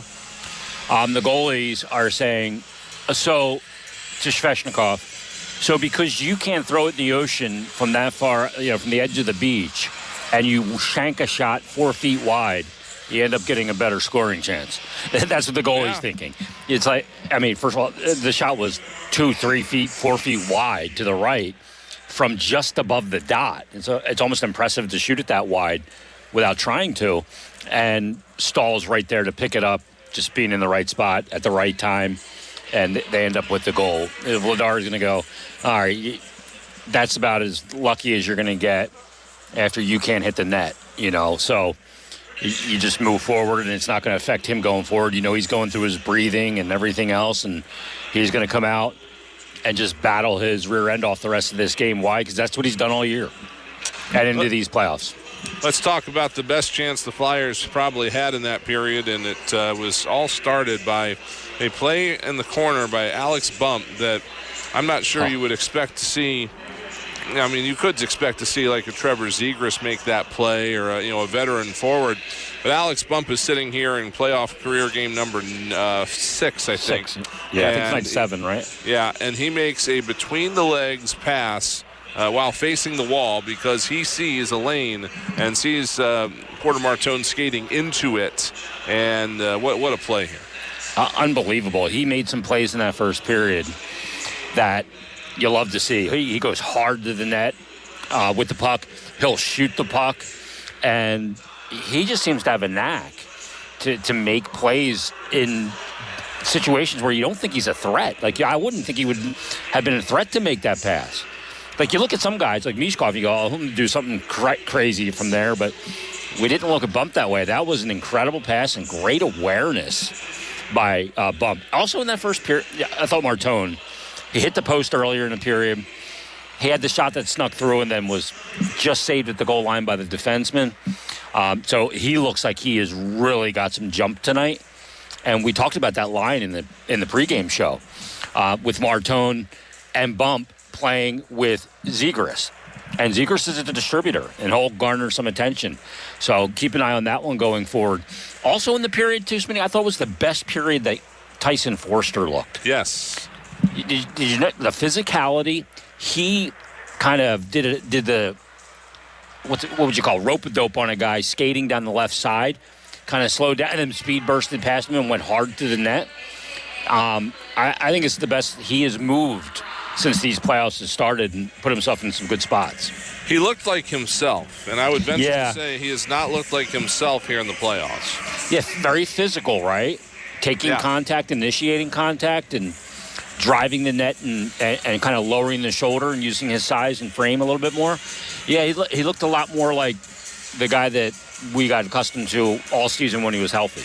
And the best way I can describe it is he's got this look to him when he's on his game. He's got this look to him like the puck is a magnet on his stick. Like he cannot lose it until he wants to give it to somebody else. And I've seen that posturing from him a little bit in that first period. Yeah, and to me, there's another thing another trait when he looks like he's on it. It's almost like he's leaning forward on his toes, on his skates. Yep. And he's just getting after it. I thought the forecheck in the period was really good. Hemmed the Canes in a few times, and that's what you have to do. You have to play in their end and try and exhaust them a little bit that way from defending. And coming up in this second period, I think Rick Tockett's message was so on point. I'm not saying this is a must-win game, but it's a must-be prepared to play this game. I think that's his message coming here. Let's be prepared for this second period. We're down a goal. It was a fluky goal. Let's go out there and just keep sticking to our system and controlling the game as much as we can. And let's get one and get it tied here. Let's be ready to play this period from your first shift. You can tell it's a playoff game. Hits were 19-17 in that period in favor of the Flyers. And, again, the shots on goal, pretty close, 9-7 Carolina, but it's that total shot attempt thing that, again, these Hurricanes are really, really good at. They had 29 shot attempts in that period, which is a faster pace than the other night when they had 81 in the game. They had a total of 29 in that period alone. So for the Flyers, a more normal number of 14. Actually, 12. But, again, that's one of those things. You're not going to be able to suppress this Carolina offense all that much. But, again, just try to keep it to the outside. Yeah, absolutely. They will throw it at the net. And that's where Dan Vladar's got to be critical as well, knowing that if they're hemmed in and they're just throwing pucks at the net, their formula in the beginning of the period looked eerily similar every rush up the ice. Get two guys to the net, drag two Flyer defenders there, get the puck to the outside and throw it, and create a lot of traffic. Now, a lot of those shots didn't get through, hence a lot of attempts, but not shots on goal. But their formula is pretty well known at this point. You know what they're going to try and do. Keep it to the outside, and those guys guarding the guys in front, pick up those sticks, play through their hands, and not let them get those rebound opportunities or tip their deflections. But, again, as it has been the case all this year, all this playoff especially, Flyers did get what they needed there from Dan Vladar. You're not going to do much about that ricochet there, but they're getting what they need from their goaltender. I think every guy on that team and in that locker room, soon to be lining up in this hallway, knows exactly what they're going to get for Dan Vladar. And that's a chance to get back in this game and win it. Well, go yell at him a little bit for us, and we'll see if we can't get this going. That's going to do it. You're going to serve the role of Juleson here? Yeah, absolutely. Yell at the cinder blocks? Well, we're not going to do it on the radio, though. Whatever it takes. So that's going to do it for this edition of the Flyers Intermission Report. When we come back in just a moment, Tim Saunders and Todd Dork will have the second period for you here at Xfinity Mobile Arena, where after one period of play, it's the Carolina Hurricanes 1 and the Flyers 0. Back after this on the Philadelphia Flyers Broadcast Network. This has been the Flyers Intermission Report on the Flyers Broadcast Network. When this is the sound of a waterfall in nature, there's no cause for concern. But when it's the sound of water gushing through your living room ceiling because a pipe burst inside the wall, there's reason to panic unless you pick up the phone and call 1-800-SERVPRO. Only the cleanup and restoration specialists at ServPro can help make fire and water damage like it never even happened. So make the call to 1-800-SERVPRO at the first sign of water damage. Franchises are independently owned and operated. The Flyers are teaming up with Holman to grow the game with the Goals for Gear program presented by HolmanAuto.com. For every Flyer goals scored, Holman will donate $275 to the Flyers Learn to Play Rookie program, which provides a unique opportunity for families to join the hockey community and for participants to develop fundamental skills to help them succeed both on and off the ice. Ready to plan a weekend the whole family can get behind? Find your retreat in Valley Forge and Montgomery County, just outside Philadelphia. From outdoor adventures and hands-on attractions to charming downtowns, there's something for everyone to explore together. As America's 250th birthday approaches, discover the stories that shaped our nation and make a few of your own along the way. Start planning your retreat at valleyforge.org. With the NHL app, you can listen to every NHL game right from your phone. And with home and away broadcast feeds, you choose your way to listen. Whether you're at work, at the gym, or stuck in traffic, the NHL app puts you right in the action all season long. Every team, every game, everywhere you go. Download the NHL app and never miss a moment. Your home for Philadelphia Flyers hockey. 97.5 The Fanatic, WPEN Burlington, Philadelphia, and 92.5 FM HD3 Philadelphia, a Beasley Media Group station. Flyers showed good energy in the first period here in Game 3, but end up allowing the only goal of the period. On the power play, Jordan Stahl played the bank shot off the end boards in with his backhand shot, his first playoff goal. He's got 11 career playoff goals against the Flyers in 20 games, and the Canes take the 1-0 lead into the second. With Todd Fedoruk, Tim Saunders back at Xfinity Mobile Arena, where the Flyers did a lot of good things in that opening period. No reason to be discouraged at this point. Yeah, no reason to be discouraged. Look, a couple bounces go the way of the Carolina Hurricanes, but they don't go your way. It didn't seem to affect the Philadelphia Flyers at all. That's a good sign. They start in this second period on the power play. They've got to produce on the power play. They got to use that, get this back in the game. We talk about it all the time in hockey, how important, and sometimes it's literally the only reason you have an edge is with specialty teams. And look, on the same side, it's not like Carolina's been absolutely successful at it either.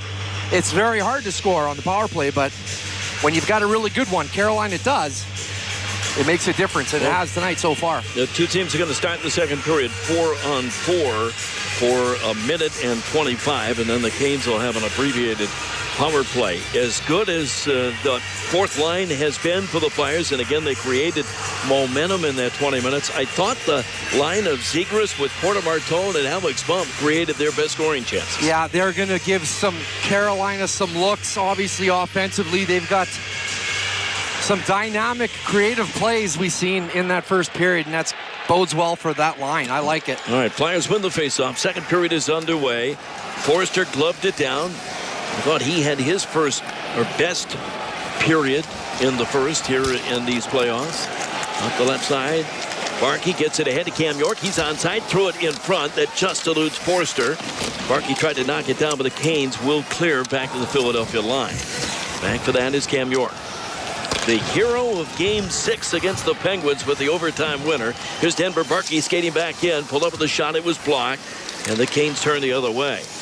Svechnikov turned back as the Canes are trying to get a change completed. Svechnikov falls, but he get it ahead to Nick Ehlers, and Ehlers turns up ice.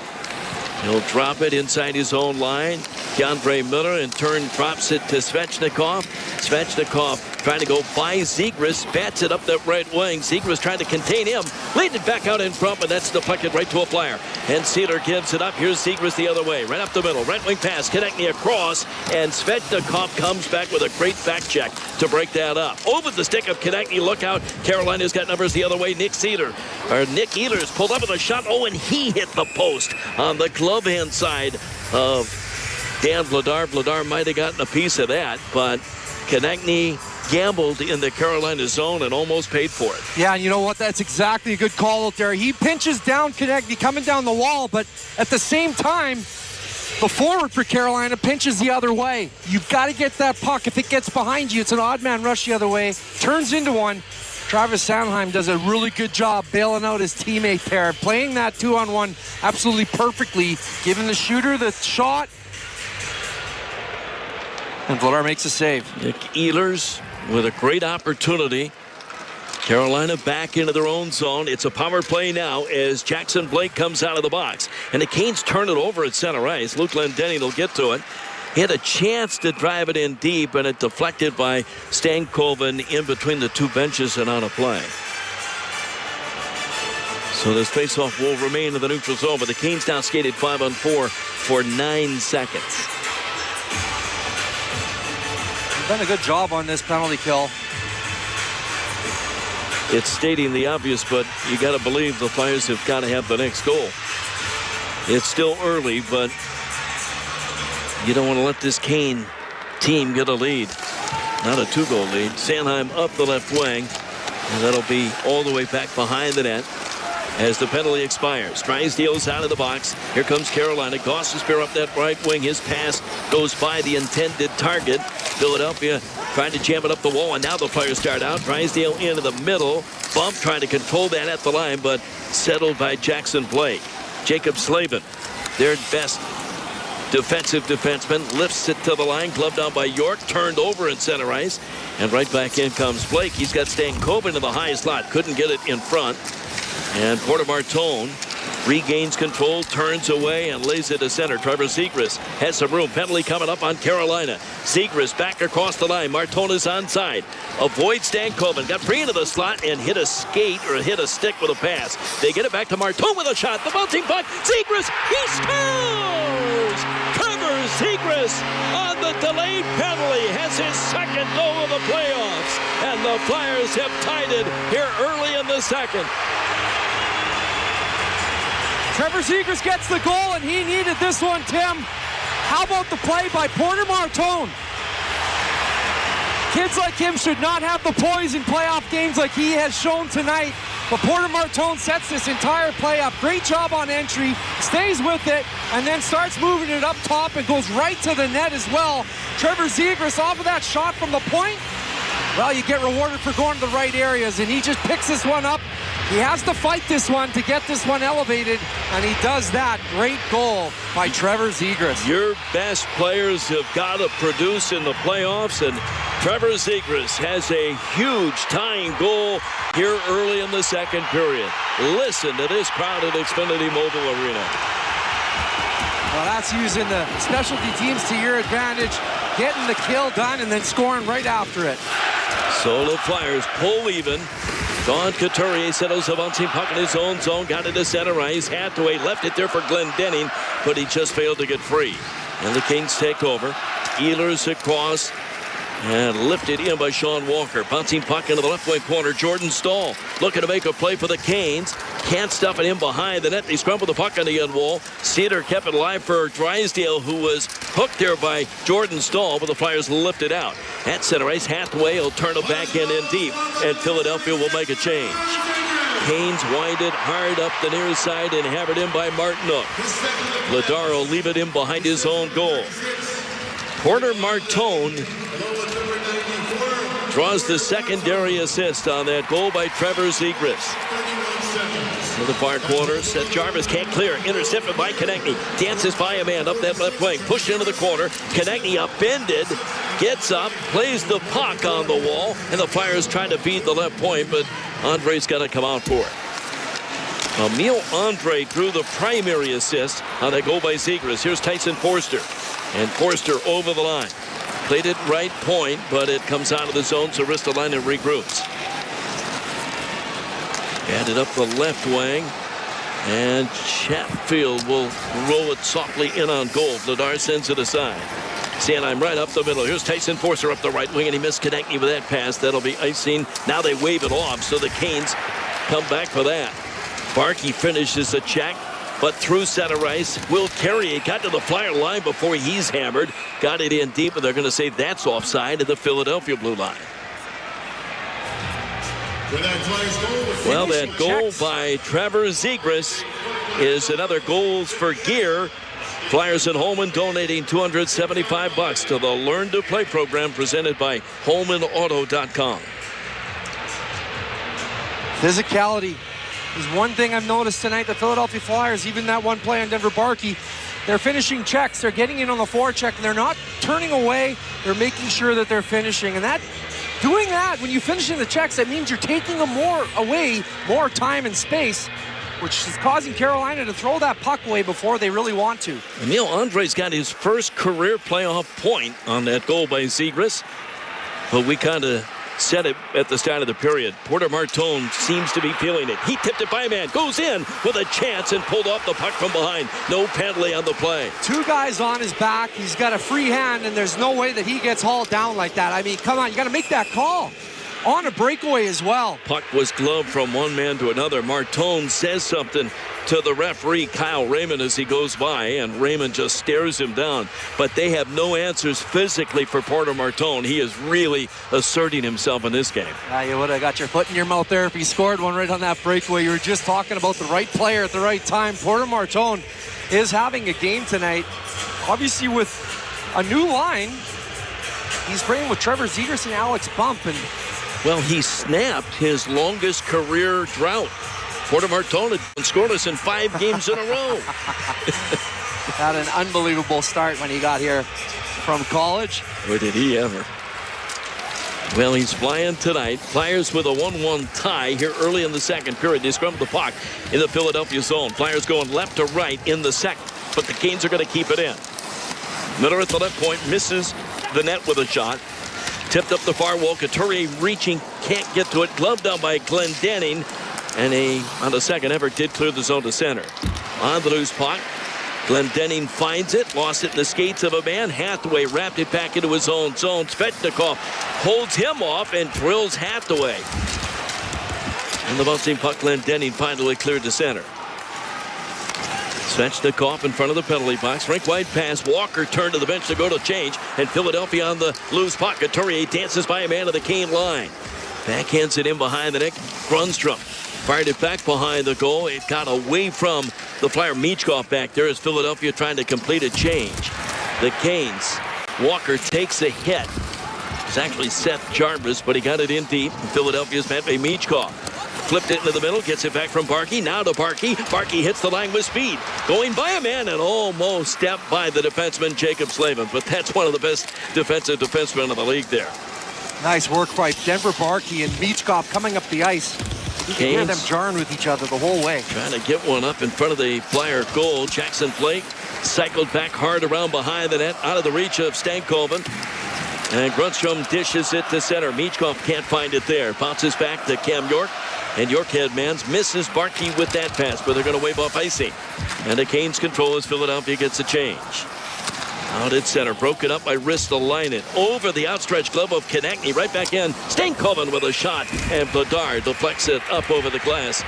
And out of play, we got a couple of players tied up in the far corner, but they'll separate. We get a timeout on the ice. 13:30 to go here in the second period. Tied at 1, the Flyers and Canes on the Philadelphia Flyers Broadcast Network. This is Philadelphia Flyers hockey on 97.5 The Fanatic. All the action on the ice giving you the chills? Break away to the hottest game in town, Delilah's. Let the world's most beautiful showgirls warm you up as you claim the game on Delilah's giant video walls. Or skate in after the game. Your ticket stub gives you free admission. Ready for a real power play? Come to Delilah's, voted America's #1 gentleman's club. Just off Delaware Avenue and just out of this world. Delilah's, where body checking is a way of life. Details now at delilahs.com. Playoff hockey in Philly hits different, and Acme knows it. Born in Philadelphia in 1891, Acme's been the go-to neighborhood grocer for Philly sports fans ever since. Through every shift, save, and playoff run, and from pregame meals to postgame celebrations, we're proud to serve the city that never stops believing. Acme, Philly born in 1891, proudly serving our hometown communities for 135 years. Offers vary by user and location. Go to upside.com for terms and conditions. $3,000. That's the average amount of money people in the U.S. are now spending on gas in a year. If you drive, you have to download Upside, the free app that gives you cash back for buying gas. Earn cash back with Upside just by filling up your tank. Download Upside now and start earning easy cash back. The more you use Upside, the more you get. Use promo code STAY to get an extra 25 cents per gallon bonus on your first tank. That's promo code STAY for a 25 cents per gallon bonus. Philadelphia Flyers hockey on the Flyers Broadcast Network.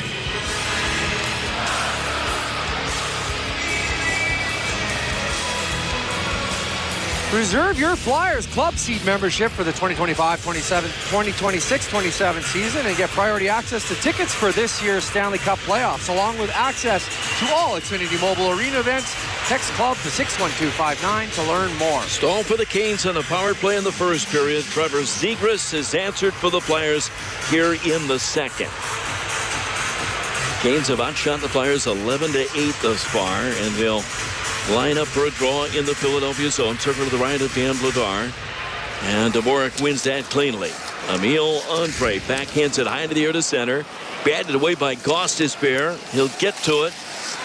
Chipped up the far wall. Played away by Cedar. Forster unable to turn it in, but the Flyers, Dvorak gets it up that left wing. Connecting back to Dvorak. Stepped in, looking at the net. Pulled the trigger with a shot. Gostisbehere got in the way of that, but he's shaken up. On the loose puck. Here's Dvorak. Another shot on goal, and a save by Freddie Anderson. Lifting it out on the rebound was Will Carrier to clear it out of danger. Forster again on the loose puck in front of the Flyer bench. Stepped in and drives it in. Back for that. Nikishin took a hit by Forster at the line. Wrist line and shot. Sailed high and wide. Forster looked like he was headed to the bench, but peeled back and played that puck into the corner. And then Forster gets off as the Canes lift it to the Philadelphia line. Rasmus Ristolainen backing into his own zone. Into the middle. Two Flyers were there. Controlled by Zegras. Dances in. Into the right circle. Peels in a half ball and then lost an edge and fell. And Carolina the other way. Quickly, Nikishin gets it right wing. Jordan Martinook unable to get away from Sanheim. Ristolainen turned it over into the corner. Put it right into the stick of Nick Ehlers. Shoveled it back right point. Shot to the net. Blocked away by Vladar. And the Flyers quickly the other way. Zegras into the middle at center ice. Here's Alex Bump. Hitting the line. Cuts to the net around the man. But pulled off the puck as he go crashing into Freddie Anderson. Puck knocked down by Porter Martone. He'll scout a man in front. The buckling puck and shoveled up over the goal by Bump. Great setup by Porter Martone. Oh, good read as well. He pinches in at the blue line. Bump is just getting up from behind the net. Porter Martone finds him. Anderson comes up with another big save as well. Flyers might have found something here with Bump and Martone. They've been great together in this game. Yeah, they ain't done yet either, Tim. Martone chases it down. Lost that battle. Couturier into the right wing corner. Beats out right point. Drysdale backhands it to the front of the net. The Karam pinballed off a man right to the Canes. Nikishin into the middle. Here's Svechnikov over the line with a shot. And Vladar got that with a blocker. Rolled in behind the net. A centering pass. Aho failed to control that, but we get a penalty for slashing on Philadelphia. Right in front of the Flyer net. And the Canes are going to go on the power play. It's Drysdale that will, I believe, go in. So the Canes get their third power play. And Drysdale's taken his second straight penalty. Yeah, this is just getting the guy on the wrists. Wasn't much of a slash, but anytime the ref sees those hands get hit, obviously Forster earlier in the game, we're going to get that call. We're getting a view of the replay in-house of that play from Porter Martone to Alex Bump. He actually hit the post, made a little move. That's got to be at least 3 posts for the Flyers in this game already. Yeah, I think so. Maybe 4, but they got to keep working. They've got to work to get their opportunities. The puck luck will start to go in their favor. Bump had so much time as he got that puck alone in front of Freddie Anderson. But just couldn't beat him stick side. Here's a shutoff and draw. Blocked by Cam York. York gets it up the boards. Couturier on the wall controls and banked it off a man. Glenn Denning on the loose puck. He's going to make one to the net. In front to Sanheim. Sanheim pushed off that puck. Good hit. Crowd wanted a penalty. I think it's a right non-call. And Seth Jarvis beat to the puck by Glenn Denning on the far boards. And Philadelphia will get to it and drag the puck back into their own zone. Oh, great work so far on this kill. Couturier played it up the boards, knocked down by Nick Ehlers, and the Canes control inside the line. Svechnikov gets free into the left wing half boards. Gets it back from Aho, hopped over his stick, but Gostisbehere holds it in. Now to Svechnikov at the left hash mark, and he played it right point, but it came out the center. Nick Ehlers turns it back to Svechnikov, and the Canes drop it back at their own line. Smart little play by Dvorak. He switches with Couturier, so Couturier can change and get a fresh leg on. Here's Ehlers with speed, hitting the Flyer line. Canes with a man advantage. Drop it back to Gostisbehere. Waiting for traffic in front of the net. Plays it over to the right side. Carolina backs to the corner. Sebastian Aho up top. Gostisbehere finds Ehlers. Top left circle. Looking, shooting. And a blocker save. The loose puck jammed wide. Svechnikov on the backhand. Pushed it wide of the goal. Out of the corner. Ehlers back up top. At the line, Gostisbehere. He'll back to the center point. Ehlers over into the right wing circle. Aho doesn't pull the trigger. Back to Gostisbehere, and he flubbed that puck back out the center. He looked up to make a play, and he lost control. Over the line, Stankoven is offside with 21 seconds left on the Drysdale penalty. Yeah, them's the breaks. Puck goes in the bouncing way for the Philadelphia Flyers on that play right there. Ghost Spear just mishandles that one, but you could tell Carolina was set up and looking to make a play. Good job by the penalty killers for the Philadelphia Flyers. Even to start that, Glendening, just good decisions with the puck, how they check on the wall. It's Couturier out killing the penalty, along with Luke Glendening, and a good thing because Couturier's tossed out of the draw, so Glendening comes in and actually won that. It's knocked out of the air, though, by Jankowski in the corner. They get it out in front, home with a shot, and Vladar pounces out and makes that save as Philadelphia finally clears. Too good a look for Taylor Hall there. 6 seconds left in the man advantage. Standing up in the box is Drysdale. Here's Taylor Hall up the left wing. Gains the zone, but cut off. Zegras and Ristolainen converge on him. Taylor Hall reaching for it. Swings it in behind the net. Into the right wing corner. Nikishin back down low. Puck comes to the corner. Hall jammed it down the boards. In the corner, Jackson Blake turned and lost control at the side of the net. Ristolainen unable to clear up the near boards, but Philadelphia finally scooped it to center. Big hit on bump as Walker came over and got him with his head down. Zegras goes right back at Sean Walker. No sense taking a retaliation penalty, though. Yeah, good job by Bump to take that hit. Solid hit coming across the ice. Start up for their own zone. Up the left wing. Here's Jordan Hall.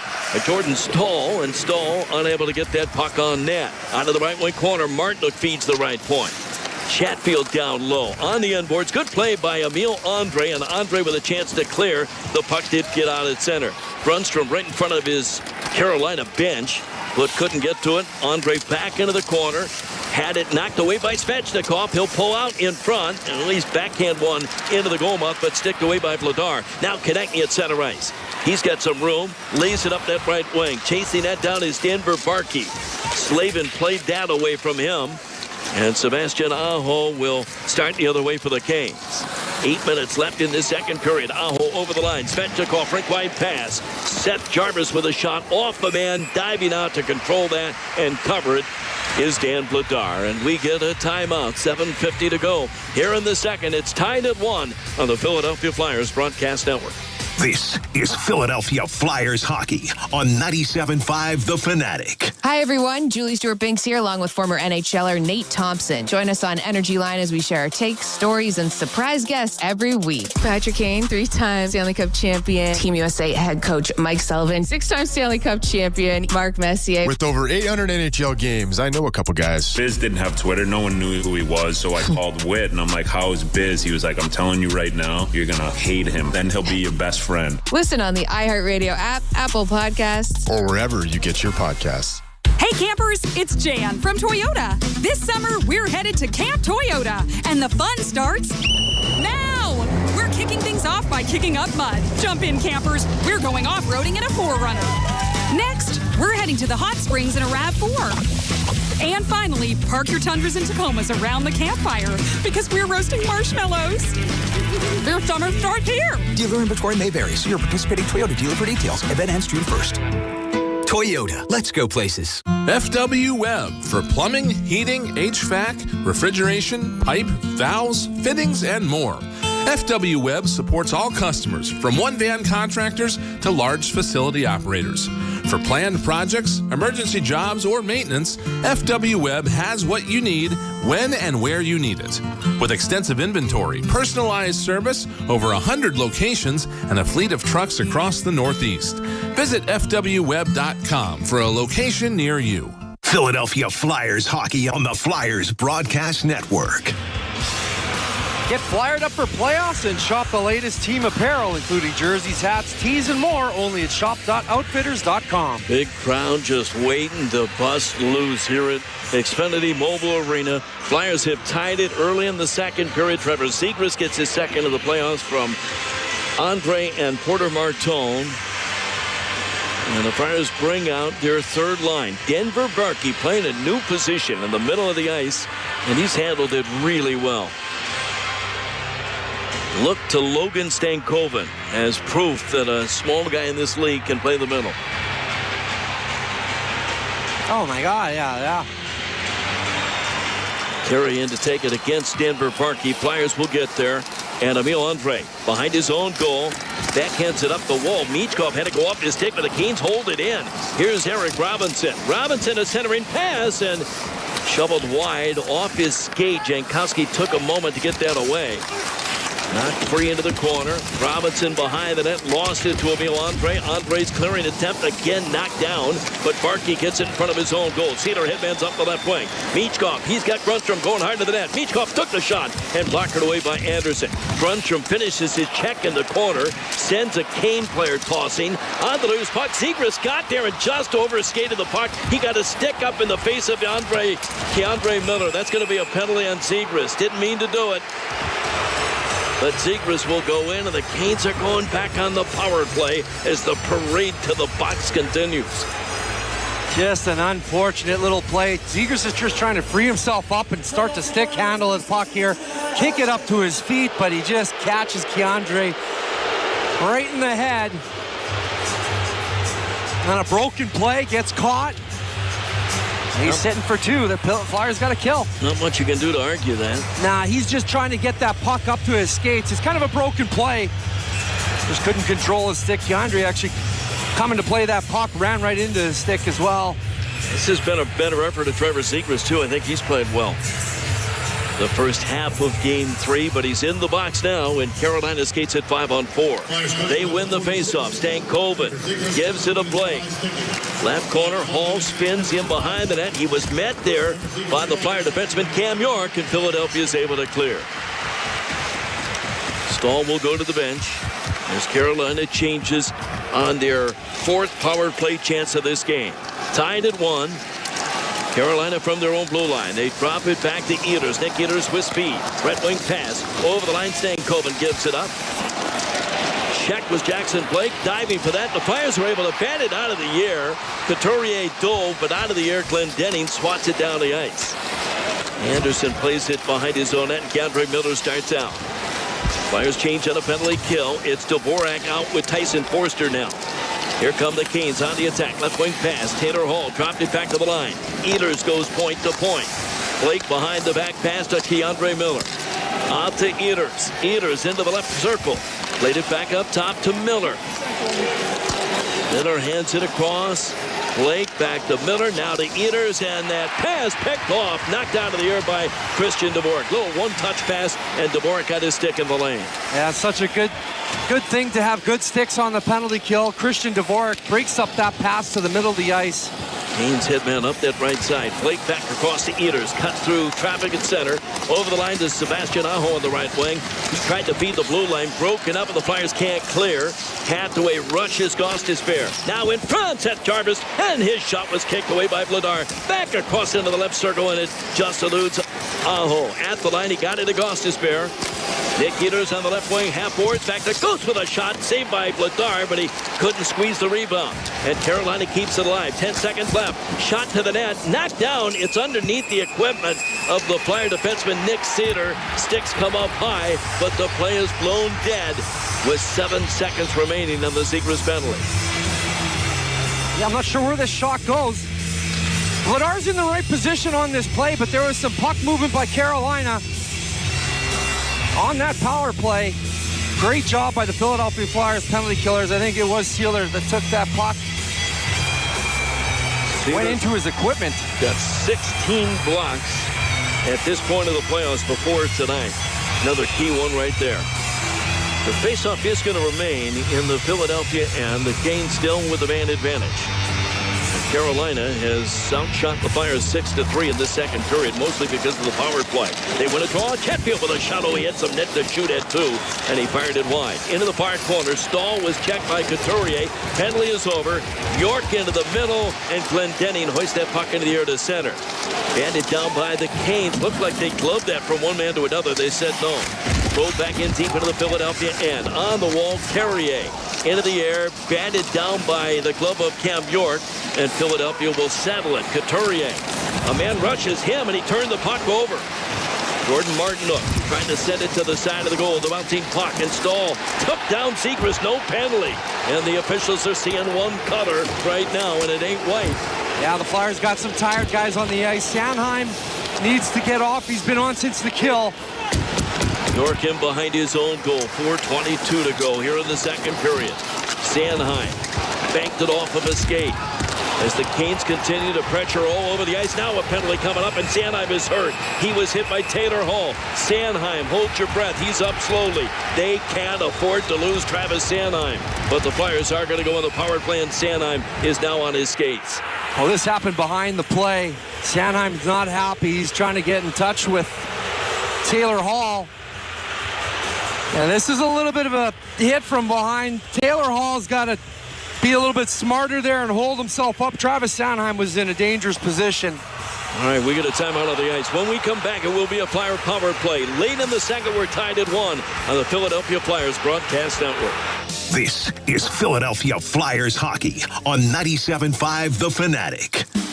Playoff hockey in Philly hits different, and Acme knows it. Born in Philadelphia in 1891, Acme's been the go-to neighborhood grocer for Philly sports fans ever since. Through every shift, save, and playoff run, and from pregame meals to postgame celebrations, we're proud to serve the city that never stops believing. Acme, Philly born in 1891, proudly serving our hometown communities for 135 years.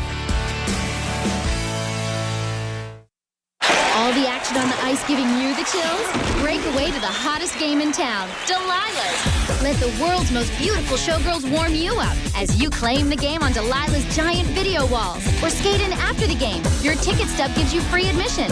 Ready for a real power play? Come to Delilah's, voted America's #1 gentleman's club. Just off Delaware Avenue and just out of this world. Delilah's, where body checking is a way of life. Details now at delilahs.com. When this is the sound of a waterfall in nature, there's no cause for concern. But when it's the sound of water gushing through your living room ceiling because a pipe bursts inside the wall, there's reason to panic unless you pick up the phone and call 1-800-SERVPRO. Only the cleanup and restoration specialists at ServPro can help make fire and water damage like it never even happened. So make the call to 1-800-SERVPRO at the first sign of water damage. Franchises are independently owned and operated. Philadelphia Flyers hockey on the Flyers Broadcast Network. Become a Flyers season ticket member for the 2026-27 season and gain immediate access to tickets for this year's Stanley Cup playoffs at the lowest available price. Text plans to 61259 to learn more. Boy, Taylor Hall took advantage of Sanheim in a bad spot. He was down on one knee. He had gotten rid of the puck, and Hall ran him into the wall. They call it a 5-minute on the ice to allow themselves to look at the replay, and they could do any number of things. They could rescind it altogether, give him a 2 or give him a 5. What'd you think? Is that a dirty hit? Yeah, I think it's a little bit dirty. I don't know if he's a dirty player, but you got to know when a guy's in a vulnerable position, you just can't do that. And Sanheim's head is on the dasher. He's on his knees. Why would you finish that hit? Yeah, it's bad. That guy's due. You write him in a little black book and say this guy's due for a punch in the face in the future because of plays like that. Well, he had Sanheim in the crosshairs, and he really took advantage. Kind of lunged at Sanheim. And the officials are still looking at the tablet, the replay down at the penalty box. Well, this is a long view. Yeah, they're looking at a long time, Tim. Hey, a 5-minute major would give the Flyers a score at will power play here. Yeah, I don't know why you would finish a check on a guy when he's on his knees. It's like punching a guy when he's down. All right, let's get the call from the official at center ice. After the review, 71 Carolina, 2-minute minor boarding. All right, it's a 2-minute boarding penalty. And I'm okay with that. I mean, I don't know if it's not really an intent to hurt. He just had him in a bad spot and took advantage. Yeah, it kind of looking at it, depends on which angle you look at it. The way that the play goes, he's kind of finishing the head anyways. Sanheim's in a low position, and it's just a dangerous, vulnerable position. The hit looks worse than it is, but I would like to see it at least 4 minutes for that one, because you got to have a little bit of responsibility. Pull up, don't finish that hit. Sanheim shaking his head in disbelief on the bench. But the Flyers are going to go on their third Pico power play chance with an opportunity to break this 1-1 tie. Couturier has not been able to win a face-off on the power play yet, and does not here. It finally squirts loose, and taking a shot, Drysdale deflected away. Jordan Stahl's going to chase that down. He's got Chatfield in front of the net, and Chatfield scores! Short-handed, Stahl sets up Jalen Chatfield, his first goal of the playoffs. That's the first goal by a Kane defenseman in the postseason. And what a turn of events on the Flyer power play. The Canes take the 2-1 lead. Oh, worst case scenario. The draw was won, but the slowness of it moving back to that point man causes him to move in, and then that sends the rush the other way. It's a 2-on-1. Zegras, the forward, being back there, you're not expecting him to know how to play the 2-on-1. He goes right at Stahl, leaves Chatfield open back door, and this is a well-played shot by Chatfield. 2-on-run on that rush. Not much for Vladar to do on this one, but Flyers still have to get this back there on the power play. Canes led the league in the regular season with 12 shorthanded goals. They've got their first here in the playoffs. It's 2-1 Carolina. Now the Flyers really have to score here. Yeah, sense of urgency has to go up on this power play for the Philadelphia Flyers. Minute 35 left in the penalty on Taylor Hall. Here's Konechny at center. Dropped into Zegras. Zegras over the line. Tipped off a stick deep into the corner. Barkey knocked it down on the wall, but can't spin free. And now look out, Carolina heads the other way, and Logan Stankoven with good speed. Goes around Drysdale, cut to the net, and a penalty coming up on Jamie Drysdale. That's the third penalty called on Drysdale. And these officials are really starting to impact this game, as Carolina will, in effect, negate the minute 15 left on the Flyers man advantage. I think the second ref behind the play got Stankoven.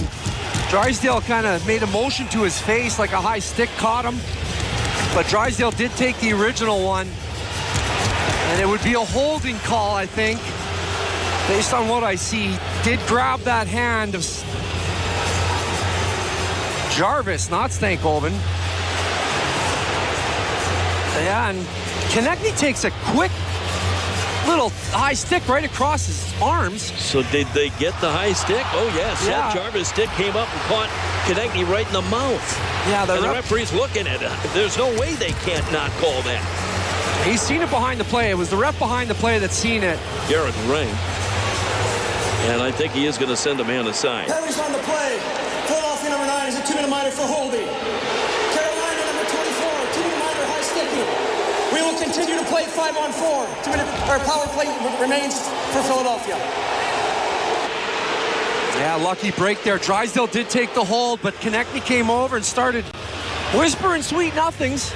Must have, because it upset Jarvis and took a high stick on Konechny. 16:33 will be the time of the penalties to both Drysdale and Seth Jarvis. Well, it could have been a lot dangerous, though. That was a little bit of a dangerous play. That came up pretty quick.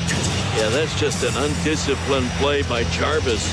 He's lucky he only got 2 there. I think he kind of backed off as he actually kind of knew how that stick was heading up towards the head. Boy, what a backbreaker, though, that short-handed goal was. The Flyers going on the power play for the third time. They lose the face-off in the offensive zone, and the Canes break up the ice 2-on-1 and take advantage.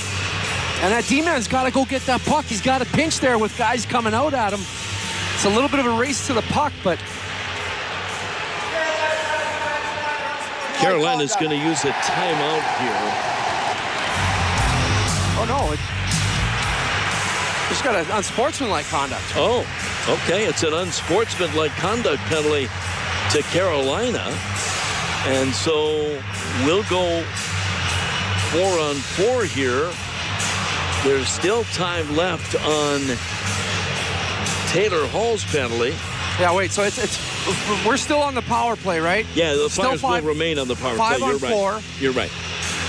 It changes ends because of the call. And I don't think that... Is this a 4-on-3 or a 5-on-4? I beg your pardon. This is a 5-on-3. Yeah, they got a bench minor. 2-minute. This is a big call by the ref. 5-on-3 for a minute 15. Couturier to take the draw on the left circle. He wins it. Porter Martone drags it to the high slot. Gives it to Zegras. Zegras looks, shoots, and deflected away by Chatfield. The Canes get to it on the end wall, and Jordan Stahl's able to clear. Stahl won a battle there with Couturier. Broken stick on the ice right in front of the Kane net. Anderson's going to leave it there. And the bouncing puck did come out at center ice. The referee will come over and clean house in front of the Carolina net. Flyers control at center. Two-man advantage for another 45 seconds. Zegras hits the line. Shoveled it left wing. Got to it himself. Carried into the corner. Zegras then left it for Porter Martone. Martone's got Tyson Forster up top. To Zegras, top of the right circle. Forster again to Zegras. Into the circle. Couturier in front. Couldn't get it to the net. Blocked there by Sean Walker. And the Canes are able to force it back down the ice. Sprinting out of the net. Vladar gets it ahead to Zegras. 21 seconds left in the two-man advantage. Forster hits the line. Martone into the middle. Zegras off his skate. And a blind pass too far to the reach of Konechny. Kept alive by the Flyers, though. Forster gives it to Konechny. 8 seconds left in the man advantage. The two-man power play. Here's Porter Martone with a shot. And deflected up over the net. Back up top to Konechny. Konechny gives it to Zegras. Over to the left circle. Forster with a drive. And that was knocked away. One man out of the penalty box. 40 seconds left on the Flyers power play.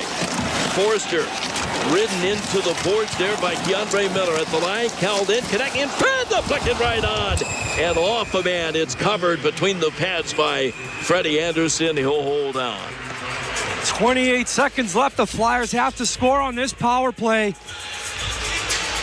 Getting set up was the hard thing to do for the Philadelphia Flyers, and then getting a shot on net. Porter Martone was the only real bid there. So that extra penalty was an unsportsmanlike conduct on the Kane bench, in effect, I think, against Rod Brindamore at the 16:33 mark. And that is what created the Flyers' fourth power play. Clearing it up by Chatfield, hit a man, goes right to the Flyer. York gives it to Ristolainen on the half wall. Michkov back out. York down low into the middle. Dvorak fanned on a shot between the circles on the wall. York knocked down a clearing attempt, but it's gloved back in behind the goal. Dvorak in behind the net. Finds Michkov back in front and off a Kane stick. Philadelphia hammers it back around. Michkov on the near half wall. Gets it to the line to Ristolainen. 1 second left. Penalty is over. Shot to the net. Knocked away by Anderson. Martone jumps in front of Nikishin, but the Canes come out 2-on-1. Carolina, an on-man break into the Philadelphia zone, and Blake just missed Martinook with a pass in the goal crease. Michkov will drag it the other way, up the right wing into the Kane end. Michkov met, turned the puck over, and Carolina comes out with numbers now. Taylor Hall up the left wing. Hall looking at the net, could get the shot on goal. Michkov tangles with DeAndre Miller behind the play. Now they get it to Miller at the left point. Final minute of play. Here's a drive, and Hall fired it from the slot up inside the blue line, and Vladar deflects it out of play. Well, Flyers got to get things back in order here. They didn't score on the power play. Sticks come up high. They're going to make another penalty call. I think Dvorak and maybe Hall. That's not a bad trade-off if that's who it is. Referee did point to the penalty box, so we'll see if I read that correctly. There will be a penalty called aside, I think. Look, it's important here. The Flyers don't come unglued here. 2 minutes, roughing. Oh, that's the only penalty. He's calling on the Flyers for Christian Dvorak. Well, you know those calls are going to start to go against the Philadelphia Flyers. Obviously, the 5-on-3. And I think the ref just let Michkov off the hook down there with Chatfield. You talked about him going off there. But this is starting to look like a repeat of game 2. Too many Flyer penalties. Too many Flyer penalties. The refs are engaged right now. Dvorak's actually going in there to separate Sanheim from Hall. And listen, Sanheim and Hall can have a conversation. Dvorak doesn't need to come in there, and I think that's what he's getting called for, because Hall initially goes down. It's a penalty on Christian Dvorak. He gets a 2-minute roughing penalty. Canes on the man advantage for the 5th time. And the 4th time in this second period. Gostisbehere dropped it back to Sebastian Aho. Aho right wing pass. Jarvis carries down the wall, back up top to Gostisbehere. They've got Ehlers on the near side. Jarvis in the corner for Aho. Aho runs into a man. Cedar trying to drag it off the boards, but it's poked right back to Aho. Side of the net, unable to get it in front. Broken up by Cedar. Jarvis to the line. Goss his spear. Back to Seth Jarvis. Looking at the net. Across and off the stick of Couturier. Deflected into the corner. Flyers with a chance to clear. And Couturier on the backhand gets it down the ice. 3 seconds, 2 seconds left. That'll do it. The horn will sound. And the Canes will take 1 minute and 10 seconds of power play time into the third period. And they've got a 2-1 lead after 2. Now, this is not where the Flyers want to be coming into the third period. Nonetheless, you got to give that period to the Carolina Hurricanes, obviously scoring on that shorthanded goal. The power play woes continue for the Philadelphia Flyers. Hopefully they get some chances in the third period. They got to bury it, but they're in for one. Flyers are 0 for 5 with the man advantage. Carolina 1 for 4. That's really the difference. And the Canes will still have power play time at the start of the third period. After 2, it's 2-1 Carolina here in Game 3. And stay tuned, our second intermission is just ahead. Brian Smith, Jason Martinez have that when we return to the Philadelphia Flyers Broadcast Network. This is Philadelphia Flyers hockey on 97.5 The Fanatic. When everyone has a different craving, Wegmans Meals to Go has it all. All right now, all in one delivery. Pizza with your family's favorite toppings. A delicious sub made the way you love. Fresh sushi for the whole group, and so much more. It's how everybody gets a delicious meal they'll love. Order on the Meals to Go app or at mealstogo.com to make everyone happy. Wegmans Meals to Go. All your favorite meals, all in one delivery. Hey campers, it's Jan from Toyota. This summer, we're headed to Camp Toyota, and the fun starts now. We're kicking things off by kicking up mud. Jump in, campers. We're going off-roading in a 4Runner. Next, we're heading to the hot springs in a RAV4. And finally, park your Tundras and Tacomas around the campfire because we're roasting marshmallows.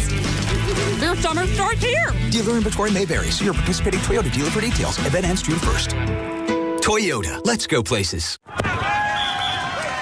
When businesses thrive, communities score. That's why Bank of America is the official bank of FIFA World Cup here in Philadelphia. And our more than 70 local business specialists are ready to help your business win. What would you like the power to do? Learn more at bankofamerica.com/local business. Bank of America, official bank of FIFA World Cup 2026.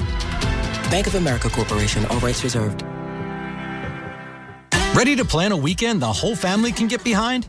Find your retreat in Valley Forge and Montgomery County, just outside Philadelphia.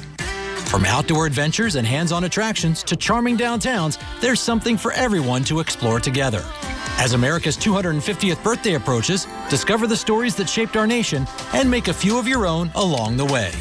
Start planning your retreat at valleyforge.org. Xfinity tech support. I can't get Jurassic Park back online without... But no worries. Our Wi-Fi boosted mobile keeps you connected in all kinds of places. Cut your mobile bill in half with 2 lines of unlimited. Learn more at xfinitymobile.com. Xfinity. Imagine that. Watch Jurassic Park with Xfinity. Restrictions apply. Xfinity Internet required. Savings comparison based on promotional rate for 2 lines of Xfinity Mobile Unlimited versus 2 lines of T-Mobile Experience More, Verizon Unlimited Plus, and AT&T Starter as of February 10th, 2026. Taxes, fees, extra. Hey Flyers fans, elevate your Xfinity Mobile Arena experience with a membership at Prime Point Social. With a unique in-venue dining experience, a curated Philadelphia-inspired culinary program, and an intimate atmosphere overlooking all the action, Prime Point Social is the place to be this season. As a Prime Point Social member, you have access to an array of amenities and exclusive opportunities. Take your game day experience to the next level with a membership that fits your entertainment needs. For more information on how to become a Flyers Prime Point Social member, give us a call today at 215-218-7825. This is the Flyers Intermission Report with Jason Martinez and Brian Smith on the Flyers Broadcast Network. Flyers trail the Carolina Hurricanes 2-1 after 2 periods of play here at Xfinity Mobile Arena, Game 3 of this second round series. And the Flyers trying to avoid a 3-0 hole. There you have, again, some work to do in this third period. And it's a Game 4 set up for Saturday night that hopefully, for the Flyers' sake, will not be a deciding game. And we'll see where we go here in the final 20 minutes. Jason, again, it's one of those crazy things about this sport sometimes. It's that's again one of the better periods the Flyers have played in this series, I thought. But again, they cannot figure it out on the power play, and it's got to be a little bit frustrating for them to be down after that period. But hopefully it's something they can turn around here and use to their advantage in the third. Yeah, first thing they got to do is get their emotions a little under control again, because now's not the time for retribution. It's about winning a hockey game, and you can seek retribution for a hit that they obviously all didn't like equally as much on Travis Sanheim by Taylor Hall. That's one of those plays where sometimes people that didn't play, or you see the players a lot more upset than the people around them, because players hate that hit. Yep. Being that distance from the boards with the push to the head. And that's why you saw the reaction initially of Zegras and then other players there. And Dvorak ends up in the box. Although I don't know how that's a roughing when you kind of just try and grab a guy and then he falls, as happened there. But nonetheless, you just got to... I just think the refs have lost a little bit of control again tonight. And we saw it the other night, just this parade to the penalty box. And it's just, to me, it's just too much. And they've lost control a little bit of this game tonight, and that's the way it is now. So just put yourself in this third period not in a position where you can put them on the power play. I hate to say mind your P's and Q's, but mind your P's and Q's while being aggressive. Let's get to the highlights there from that second period as the Flyers did get on the board as they got the first goal of the frame. It was during a delayed penalty. Extra attacker was out, and Trevor Zegras found himself open in the right wing circle, found a hole behind Freddie Anderson to make it 1-1. Zegras back across the line. Martona's onside. Avoids Stankoven. Got free into the slot and hit a skate or hit a stick with a pass. They get it back to Martone with a shot. The bouncing puck. Zegras, he scores! Trevor Zegras on the delayed penalty has his second goal of the playoffs. And the Flyers have tied it here early in the second. Zegras from Andre and Martone, 2:31 of the second period. It is one of the only times, Jason, that I've seen Carolina look out of sorts in this series, and it's because of a ghastly change by Taylor Hall. Yeah, what was he doing? I don't know, but he'd been out for a minute 8, which is a little long, but shouldn't be that bad in this particular situation. But he goes to the bench. He goes to the door closest to center ice. And I don't know if there was some confusion maybe over the delayed penalty or what, but he was replaced by Jordan Stahl, who came from the far door, the one closest to the... He came from Chickies and Pete's. Yeah, so he had to try to fly his way back in. He does get into the zone, but he steered left, and then the puck went right, and that's why Trevor Zegras was wide open, is because essentially it was not just an extra attacker out, it was a 6-on-4 situation there for him. Yeah, and I mean, I don't know why he changed there in the second period with the long change, but the Flyers, they capitalize here. Is good puck movement, and you have a 3-man game or 4-man game happening down low because Emil Andre is down there net front next to Bump, right? Mm-hmm. And Martone gets it down in the corner, and then how does Zegras pull this out of his, between his feet? I mean, what a shot from the middle of your feet. A left-hand shot on the right side, and he goes bar down short side with it. Just a ridiculously skilled play to make, and great finish by Trevor Zegras. And this building erupted after that. But, huge goal for the Flyers. That does not count as a power play goal, if I'm correct, right? No, it does not. Still even strength. Yeah. But just a good move here. And, a good play by Martone out at the point to get it back down low and, start that whole thing off. Martone's really been on it tonight, although I'd like to see him on the power play move net front. I don't love him as a point man. I like him net front because of that big frame. And he is playing mean tonight, too. Yep. I'll take anything on the power play that might remotely work at this point, because it's just it's the difference in the series right now here for the Flyers. They do get a power play late in late in the period. They got the 5-on-3. Prior to that, they got another power play off the face-off right at the start of it. Carolina is able to take advantage of again, some puck luck here is the best way I can describe this. As Jalen Chatfield poked this free out of the scrum in the far circle, and he ends up with the goal that made it 2-1.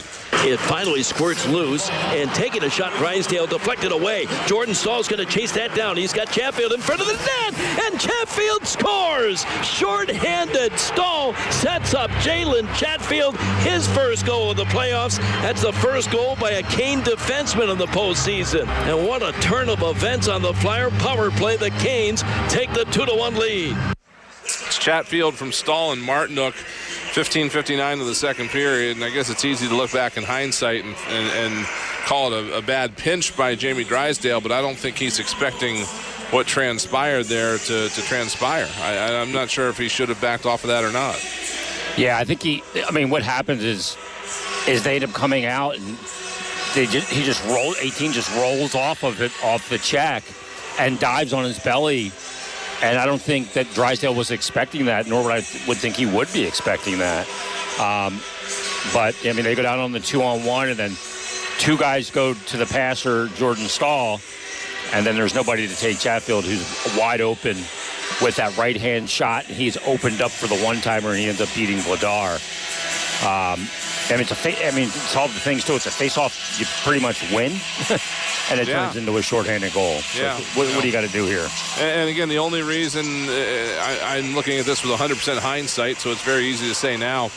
The only reason I would have liked maybe to see him back off of that is because he's the only defenseman on the ice. And that's what ends up creating the 2-on-1 goal, is because it's Trevor Zegras back there defending it.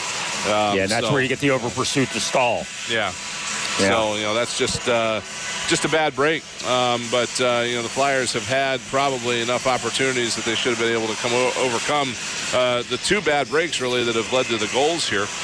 But, again, this power play is just not able to generate right now. And, I don't know what the answer is, obviously. I don't think anybody does at this moment. But, it's if you can find the answer, Smitty, there's a bounty for it. Oh, absolutely. $10 million. Yep. It's just I don't know if it's just take a deep breath and play the game and not try too hard to find, to execute the plays you're trying to execute right now, because whatever they have written up to execute on the power plays are working. Yeah, just simplify it. Yeah. Just get bodies and get pucks there and put your beef eaters in front of the net. Put your big guys out there like Martone. That's why I don't like him at the point on the power play. I think it takes away his greatest asset, which is taking the goalie's eyes away big. He can tip pucks. He can pass out of those situations, too. And he can score in tight. A lot of his goals, they all happen in tight. He's a tight to the blue paint kind of scorer. So I'd like to see that. And, at this point, Top mentioned it, you're not going to fix this completely on the fly. But obviously, it's been a huge element now for years. Let's just call it like we say it. It's not just this year. It's been several years. And for some reason or another, even though they've got more talent here, it still just isn't clicking. But I guess for me, the approach here in the third, again, a lot of what they were doing, a lot of things that worked there in the second. Do you feel like this Carolina team is maybe a little bit out of sorts here now? Rod Brindamore gets called for a unsportsmanlike penalty. Which, unfortunately, I don't think we're going to get a transcript of it. I've always felt that should be a requirement. We should get a transcript of the transgression. But I would love if he was mic'd up tonight to hear it. But he was hot to trot. I don't. It looks like, from what I'm reading about him in these situations, that his players might be used to this. But Flyers at this point will take any advantage they can get, and if they can get Carolina a little bit rattled, a little bit off their game, that might be what they need here to pull one out tonight. Yeah, I've had this conversation over several years with several people that sometimes in conference finals I thought his intensity did not play well with the players, in the sense that it seemed like it was panic. And he was hot to trot there, and I don't know why. The high stick is what he was contesting, saying it hit him in the chest. Yeah, the stick hit him in the chest, but the blade hit him in the mouth. And it was swung. Yeah. So, to me, that was a weird spot to really kind of die on that hill. And it has caused in the past, I think, his teams to panic a little bit, because if the captain of the ship is panicking, I think it breeds panic down to the sailors. Right. That's kind of where maybe. I'm at here, is that, if there's something like that going on, now's the time to get into it. Alex Bump does get ushered into the goaltender, Freddie Anderson. He seems to be okay. That's good. But you have no problem at all if Carolina's going to carry a man into their own goaltender like that. I mean, that's exactly the kind of things that you want to do to kind of try to get him off his game a little bit. Yeah, I was right there. I think Freddie handled it pretty well, because it was the first time that he was really bumped in this game. Yeah. So keep banging away. You know that he doesn't like it. We saw that last game. So, crucial penalty kill coming up here for the Flyers. 1:10 left on the penalty to Christian Dvorak. They'll have to deal with that when we come back. That'll do it for this edition of the Flyers Intermission Report. After 2 periods of play, it's the Carolina Hurricanes 2 and the Flyers 1. Tim Saunders, Top Doric with the call of the third when we come back here on the Philadelphia Flyers Broadcast Network. This has been the Flyers Intermission Report on the Flyers Broadcast Network. I'm Kelly Munson, President and CEO of Independence Blue Cross. Playoff hockey is back in Philadelphia, and we know we can count on the orange and black to deliver passion, grit, and resilience on the ice. Off the ice, you can count on IBX to serve the people of our great city all year long. For more than 85 years, we've been here when you need us, and we're proud to be the official health insurance partner of the Flyers as they compete for the Stanley Cup. From one home team to another. Let's go Flyers! FW Webb for plumbing, heating, HVAC, refrigeration, pipe, valves, fittings, and more. FW Webb supports all customers, from one-van contractors to large facility operators. For planned projects, emergency jobs, or maintenance, FW Webb has what you need when and where you need it. With extensive inventory, personalized service, over 100 locations, and a fleet of trucks across the Northeast. Visit FWWeb.com for a location near you. When businesses thrive, communities score. That's why Bank of America is the official bank of FIFA World Cup here in Philadelphia. And our more than 70 local business specialists are ready to help your business win. What would you like the power to do? Learn more at bankofamerica.com/local business. Bank of America, official bank of FIFA World Cup 2026. Bank of America Corporation, all rights reserved. Fans, discover the Legacy Club in Cherry Hill, New Jersey, where every day is a chance to create lasting memories. From its stunning golf course to distinctive dining options and family-friendly amenities, the Legacy Club offers something for everyone. Whether you're perfecting your golf game, enjoying a gourmet meal, or attending their exciting social or family events, the Legacy Club is your happy place. For details, visit thelegacyclub.com. That's thelegacyclub.com. Your home for Philadelphia Flyers hockey. 97.5 The Fanatic, WPEN Burlington, Philadelphia, and 92.5 FM HD3 Philadelphia, a Beasley Media Group station. It has been their Achilles heel for 5 years, and the Flyers are in a hole, trailing 2-1 after 2, largely because of their power play. Flyers have had 5 minutes of power play time, including a minute and 15 of a 5-on-3. They're 0 for 4, only 3 shots, and they give up a shorthanded goal, and that's the difference right now, as Carolina has a 2-1 lead headed to the third. With Top Fedora, Tim Saunders back at Xfinity Mobile Arena. Bridge, the Flyers have got to do a better job of controlling their emotions here in the third period. Yeah, I think you got to keep things in check here. Obviously, the ref's going to try and even things up for Carolina. And just stay out of play between the whistles. Don't go after them in between the whistles. You know, there's going to be some heated emotions after the Sanheim hit.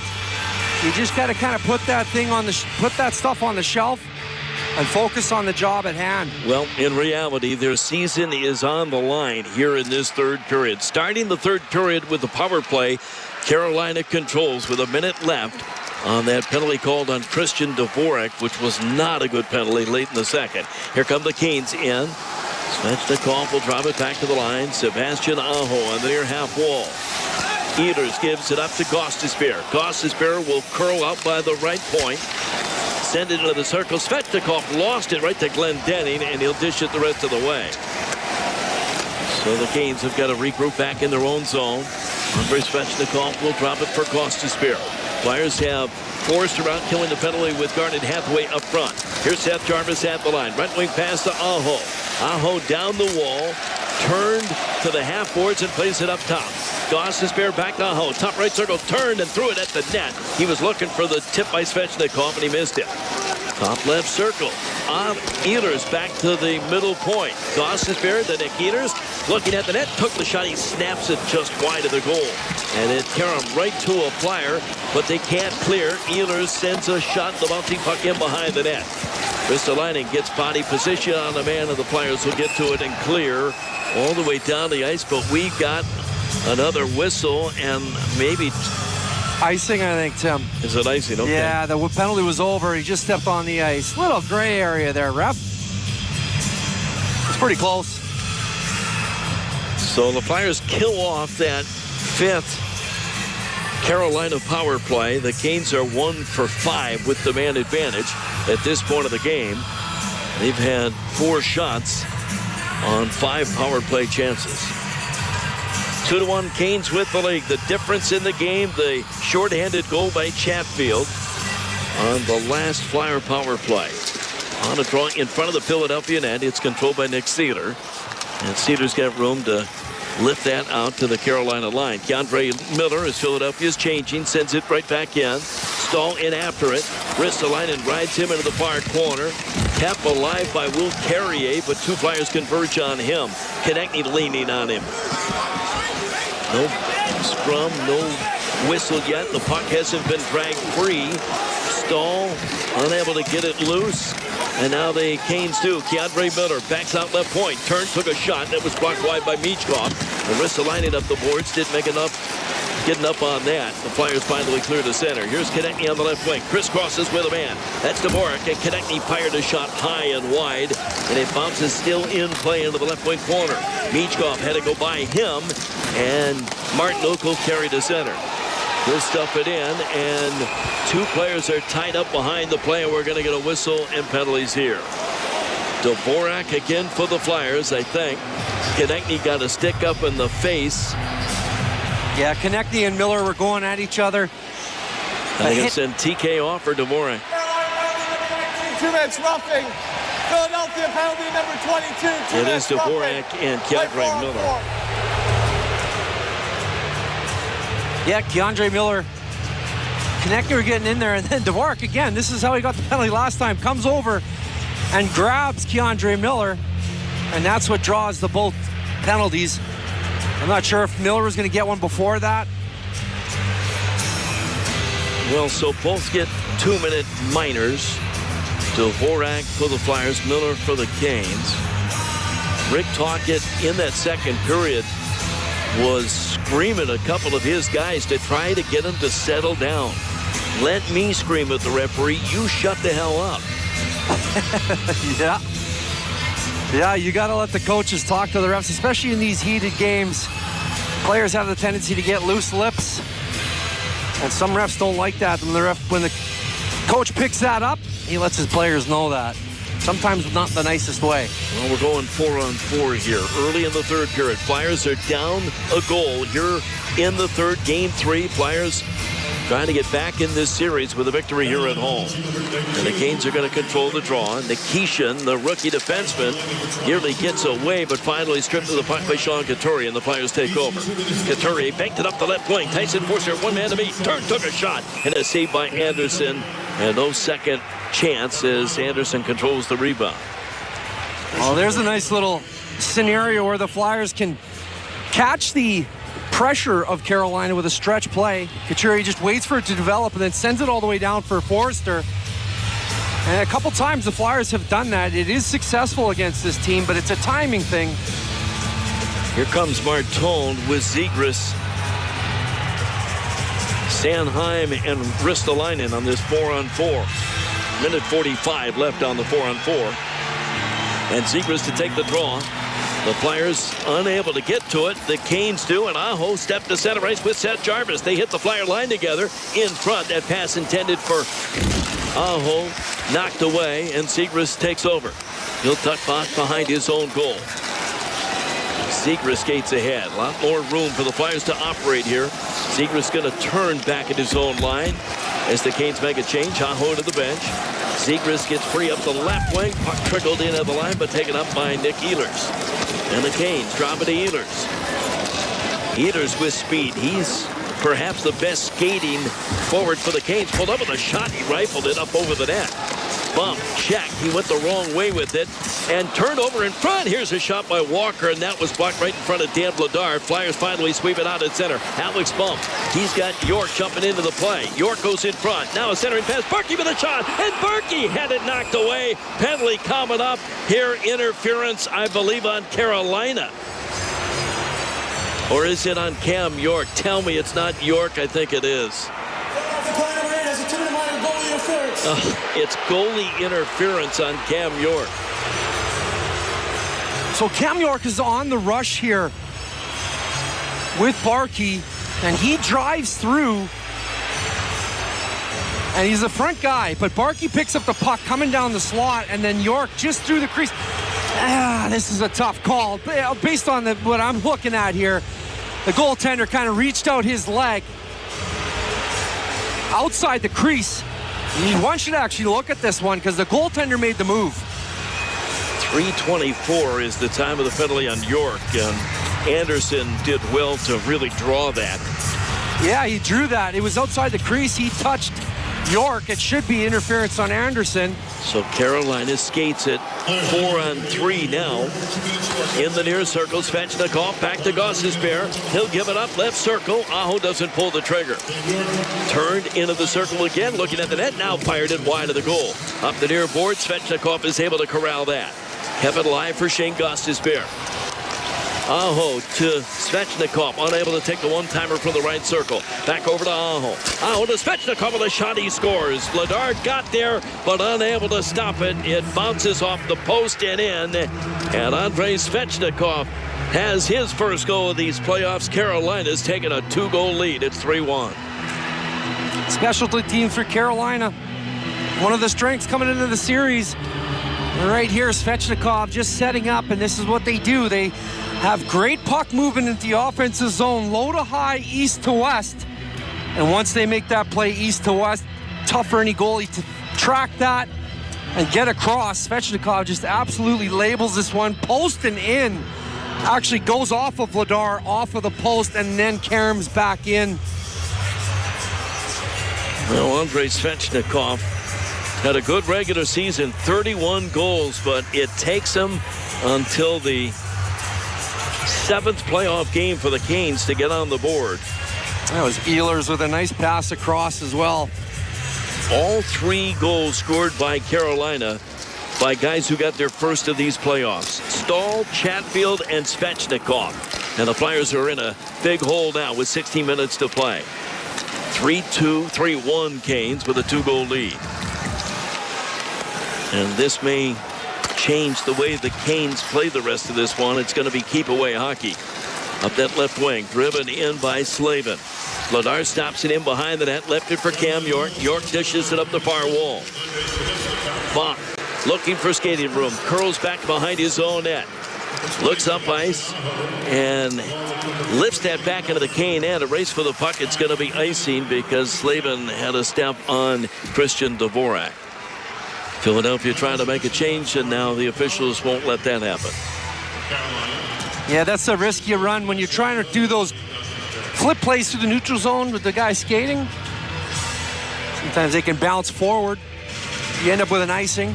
Aho and Gostisbehere end up drawing the assists on that first goal of the postseason for Andrei Svechnikov. It was on a 4-on-3 power play. So the Canes with 2 men, 2 power play goals and 1 shorthanded. And you don't have to look any further than that to find an explanation as to why the Flyers are in the position now that they're in. Fred, you got to control your emotions at this time of the year, and the Flyers just haven't been able to do it. Yeah, they took too many of the retaliatory penalties or the third man in penalties. Scrums are all right, but not if you're going to be called on them all the time. Well, they dig in, they try to get the next goal and get this big crowd behind them. And then who knows what could happen. Jankowski's going to be tossed out of the faceoff. Will Carrier will come in for the draw against Christian Dvorak, and Dvorak won it cleanly. Andre behind his own goal. Konechny had a man coming quickly, tipped it away from Miller.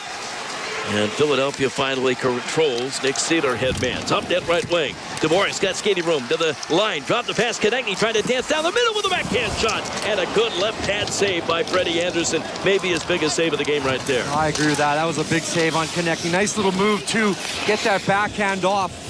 Seeler again to center. Gets the red line. Did not get that in deep. That's gloved down by Nikishin. Gostisbehere's got room to skate away from Forster. Got the red line and fired it in before he was cut off by Barkey. Vladar into the net. Turns it into the corner. Grundstrom bats it with a backhand back into the K-net. Philadelphia's changing. Up the right wing. Knocked away from Martinook. And Barkey tried to make a pass, but he was checked. Look out, here comes Carolina back in. Ehlers gets it over into the left circle. A shot. Vladar able to make that save. The loose puck in front gets away from the Flyer forward, Carl Grundstrom. Out left point. Nikishin winds it around. All the way out right side. Gostisbehere dishes it in deep, but knocked out of the air. Travis Sanheim gets it up the near boards, and Martone is able to clear. And center ice, Michkov angled to the wall. And Philadelphia will make a change. Grundstrom heads to the bench. Joining Zegras is Porter Martone. And driven in on net. Vladar handles it. Looks to keep it alive. Shoveled it up the near boards. Martone unable to clear. Thrown in front, but right to Drysdale. He'll quickly headman. Havlic's bump into the middle. Turn the puck over to Svechnikov. And the Canes just drive it back in deep again. Aho nearly took it away from Cam York. Drysdale checked on the end boards. And the loose puck the Canes control. Aho gets it out. Jalen Chatfield shot gloved down by Vladar. He'll stop play. Flyers need a change. We get a timeout on the ice. 13:29 to go. Here in the third period, it's 3-1 Canes on the Philadelphia Flyers Broadcast Network. This is Philadelphia Flyers hockey on 97.5 The Fanatic. Hey campers, it's Jan from Toyota. This summer, we're headed to Camp Toyota, and the fun starts now. We're kicking things off by kicking up mud. Jump in, campers. We're going off-roading in a 4Runner. Next, we're heading to the hot springs in a RAV4. And finally, park your Tundras and Tacomas around the campfire because we're roasting marshmallows. Their summer starts here. Dealer inventory may vary. See your participating Toyota dealer for details. Event ends June 1st. Toyota. Let's go places. Xfinity tech support. I can't get Jurassic Park back online without... But no worries. Our Wi-Fi boosted mobile keeps you connected in all kinds of places. Cut your mobile bill in half with 2 lines of unlimited. Learn more at xfinitymobile.com. Xfinity. Imagine that. Watch Jurassic Park with Xfinity. Restrictions apply. Xfinity Internet required. Savings comparison based on promotional rate for 2 lines of Xfinity Mobile Unlimited versus 2 lines of T-Mobile Experience More, Verizon Unlimited Plus, and AT&T Starter as of February 10th, 2026. Taxes, fees, extra. When businesses thrive, communities score. That's why Bank of America is the official bank of FIFA World Cup here in Philadelphia. And our more than 70 local business specialists are ready to help your business win. What would you like the power to do? Learn more at bankofamerica.com/local business. Bank of America, official bank of FIFA World Cup 2026. Bank of America Corporation, all rights reserved. Philadelphia Flyers hockey on the Flyers Broadcast Network. Become a Flyers season ticket member for the 2026-27 season to gain immediate access to tickets for this year's Stanley Cup playoffs at lowest available price. Text plans to 61259 to learn more. Well, Fridge, it's gut check time now. 13:29 left in the third. You're down 2 in a must-have game 3. You don't want to go down 3 games to none to this Carolina team. Only 4 teams in NHL history have ever come back from that 3-game deficit to win a best-of-7 series. Flyers are one of 4 teams to do it, but I wonder if it's ever been done against a team that's undefeated. Right now, Carolina hasn't lost a game yet. Yep, Carolina in playoffs. Perfect 6-0, trying to go 7 in a row to start a playoff campaign. Now the puck is in behind the Philadelphia net. Stankoven gives it up, and a shot from that left circle. Hall missed the net with that. Control at the line. Slavin rolls it in behind the net. Champion on the right point corner. And Philadelphia gobbles it up, and they'll come the other way. York lifts it into the air. Knocked down. Here's Couturier into the right circle. Gets it up. Quick shot on goal. Anderson made the save on Hathaway as he crashes the net and draws the attention of all 5 Canes on the ice as they mob him. Now this is smart. Hathaway knows how to do it. He goes in there. He doesn't hit anybody.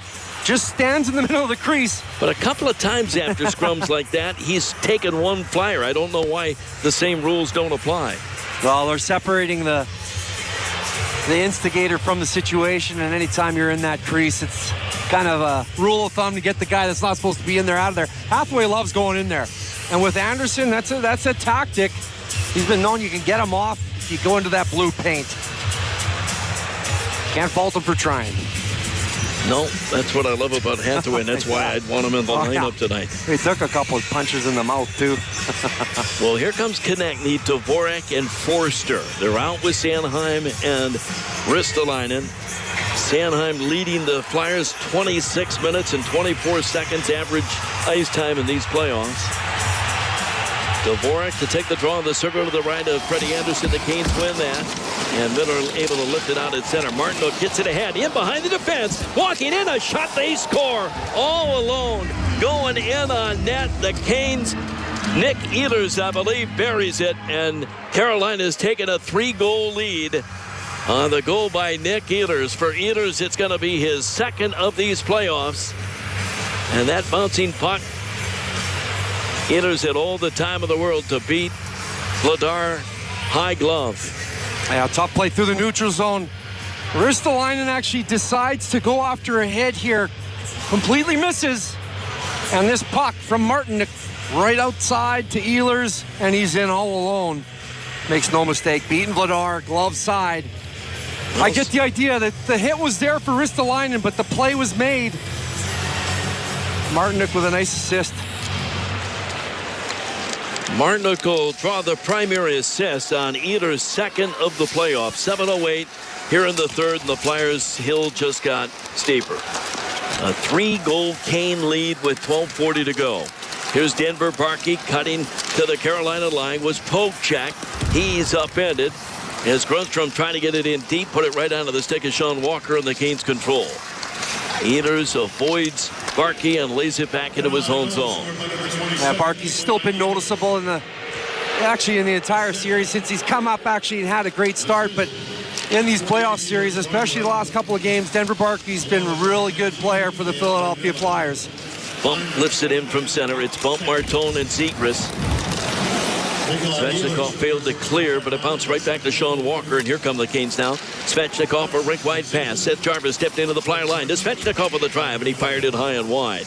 Bump unable to reach it, thrown back across off the glass into the right corner. The Canes put it right back to Cam York. York took a hit as he made the play to clear. Up the middle, tipped up the left wing, and again Seth Jarvis got a step on Drysdale. He gets back to recover and ride him into the end wall as the Flyers try to pull that puck free. Bump is back there. York looking for the loose puck, but Bump found it and skates out to center, gets it across the neutral zone. Porter Martone to the Carolina line. Late in his shift, he'll drive it in. And he made contact. Somebody on the bench made contact with Martone as he went by. Here come the Canes out. Through center ice, laid up that left wing and unable to complete that pass. Dvorak will clean house in behind his own net, but he played it off the glass. It did deflect out into the crowd, so no penalty here. We get a whistle with 11:08 to go in this third period. Philadelphia penalty number 22, 2-minute minor, delay game over the line. They are calling it a delay or a delay of game penalty. The officials looked like they made the signal that it deflected out. It did not. So it's the right call, and it's a delay of game penalty on Dvorak. Oh, tough one. Tough break, didn't hit anything on the way out. Rolling puck just rolls off the stick and into the stands. This is just a bad break. But yeah. 7 power plays to give Carolina. You're not going to win games when you're giving up 7 power play chances. Canes get it 5-on-4. 2 power play goals, a short-handed goal, and 1 even strength. Driven in deep by the Canes. Jackson Blake beat to the puck. Cam York through traffic, check before he could make a play. Clear to the line, but not out. Miller goes point to point. Gostisbehere back into the middle, right to Glendenning, and the Flyers look to make a play to center. Short-handed Couturier tried to drop it there for Sanheim. He couldn't get to that, and the Canes regain control. Blake cut across the neutral zone, left wing pass. Taylor Hall turned, protect the puck. Miller back down low, going to the net in front. A shot. Vladar's got to make a save on Jackson Blake and pounces on the loose puck with 10:20 to go in this third period and a minute 12 in the Carolina power play. Tell you, here's that line against Stankoven. Jackson Blake has been a thorn in the side this entire series for Philadelphia Flyers, and a lot of it is because of these plays. Simple play, but it's the right play. Take the shot here, don't take the extra pass. Vladar, this one hits his pad. We'll talk about a successful line in the playoffs. Jackson Blake has been everywhere in this series so far. Flyers lead these playoffs in penalties taken and penalty minutes, and they've added to their total in way too big a way tonight with 7 penalties already. And it was one of the main focuses of the team too, is to not put Carolina on the power play. Obviously that's one of the focuses for any team, but it was stressed. Control the Flyers with a chance to clear, and Ristolainen will send it to the length of the ice. Carolina's back for that. Half a period to play, and they're up by 3 here in Game 3. Gostisbehere will drop it to Nick Ehlers. Ehlers skates ahead, watched by Couturier, picks his way into the middle, over the line, right wing pass. Jarvis tipped it to Sebastian Aho. Aho off the wall, knocked away by Glendenning, and Philadelphia can't clear. Coming in to intercept that, Svechnikov. Ehlers in front of the net, and he was unable to settle it to take a shot. Peels top left circle, rink wide pass, good stick by the Flyers. That was Ristolainen that broke that up. Gostisbehere center point. Over to the far half wall. Aho back to Gostisbehere. Now Ehlers in front, set Jarvis turned with a shot, and that was not wide of the net. Carolina keeps the pressure on off a Flyers stick. It's off the glass in the corner, and the Flyers unable to get it up the boards. A bouncing puck in front and swatted out by Glendenning. Couturier late in the shift. He's going to turn and drag the puck for a moment. Flipped it into the middle. Here's Cam York stepping in. Short-handed. York took a shot. Short side, and Anderson got to the post and made the save. See, Anderson just held that post. He didn't move. He knew it was that coming short side, and he just held that post and kept the puck out. Jarvis able to dish a backhand in on net, and Vladar's got no choice but to cover that with Martinook in front of the net. 8:54 to go in the third period, and the play is blown down. And the faceoff will remain in the Philadelphia zone. We get a timeout on the ice. 4-1, Canes on top in the third on the Philadelphia Flyers broadcast network. This is Philadelphia Flyers hockey on 97.5 The Fanatic. When this is the sound of a waterfall in nature, there's no cause for concern. But when it's the sound of water gushing through your living room ceiling because a pipe bursts inside the wall, there's reason to panic unless you pick up the phone and call 1-800-SERVPRO. Only the cleanup and restoration specialists at ServPro can help make fire and water damage like it never even happened. So make the call to 1-800-SERVPRO at the first sign of water damage. Franchises are independently owned and operated. Hey campers, it's Jan from Toyota. This summer, we're headed to Camp Toyota, and the fun starts now. We're kicking things off by kicking up mud. Jump in, campers. We're going off-roading in a 4Runner.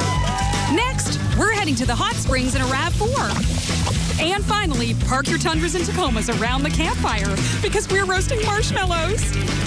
Their summer starts here. Dealer inventory may vary. See your participating Toyota dealer for details. Event ends June 1st. Toyota, let's go places. Stick check. It's snack time, Flyers fans. So ditch those tiny, bland, boring mozzarella sticks and level up with Big Mott's. Made with 100% whole milk mozzarella and real fresh ingredients. We've raised the bar on flavor, so whether you're at the arena for the game or making a pit stop at Wegmans, Big Mott's sticks deliver the crispy, cheesy perfection you need. Stick check. Pick up Big Mott's at the Flyers game or Wegmans and taste what you've been missing. Philadelphia Flyers hockey on the Flyers broadcast network. Well, they got to get this done here, Tim. 4-1, Carolina with the lead as we come back to play late in the third period before the Flyers need some instant offense in a hurry now. Denver Barkey will lean in for a draw. He's got Matvei Michkov and Carl Grundstrom out with him. They'll be talking about a couple of things tonight. Lack of discipline and lack of success on their power play. Yeah, I think so. They failed the attempted 5-on-3. Michkov able to clear the zone, but the Canes push it right back in. And Nick Cedar will settle it. Across to Emil Andre. Martone swings by. A lead pass up the middle. That's turned over by Cedar. And went right to Jordan Martinook, and Martinook will send it deep again.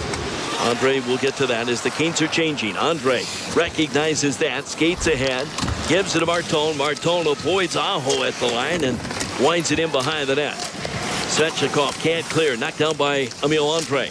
Andre into the left wing corner. Has got a man behind the net. Martone hit the back of the cage as he tried to get a pass out in front. And the Canes lift it out at center. York misses Barkey with a pass, but Andre will send it in, and Philadelphia tags up at the line. Canes control. Philadelphia changes. Near turnover by the Canes. It's swept out at center ice. Bump out with Zegras now. Porter Martone into the middle. He missed bump with a pass at the Carolina line. And Slavin plays it up that left wing. Zegras, and he sandwiches Aho between he and Bump. We got a high sticking penalty coming up here. Aho on Bump. So Aho got the stick up high? I think it was. Aho was getting a hit, and Bump was coming in to make the hit. And it will be Sebastian Aho that'll come across to the penalty box. Philadelphia will get their sixth power play. Right in front of the bench. Just gets the stick up high on Bump after the hit. 12:21 will be the time of the penalty on Aho. And this Flyer power play will go back to the drawing board. It's got Couturier between Zegras and Konechny. Drysdale and Tyson Forster. Boy, this is where you miss an Owen Tippett with his shot. Yeah, the Owen Tippett, Noah Cates out tonight. Couturier, are they already taking him out of the faceoff? Yeah. That's why he's out there. So they wave Couturier out. Konechny and he have words. It'll be Zegras in to take the faceoff in the near circle. And Zegras won it, but as the Flyers got there, they blow it down. And the crowd letting the officials know they don't quite agree.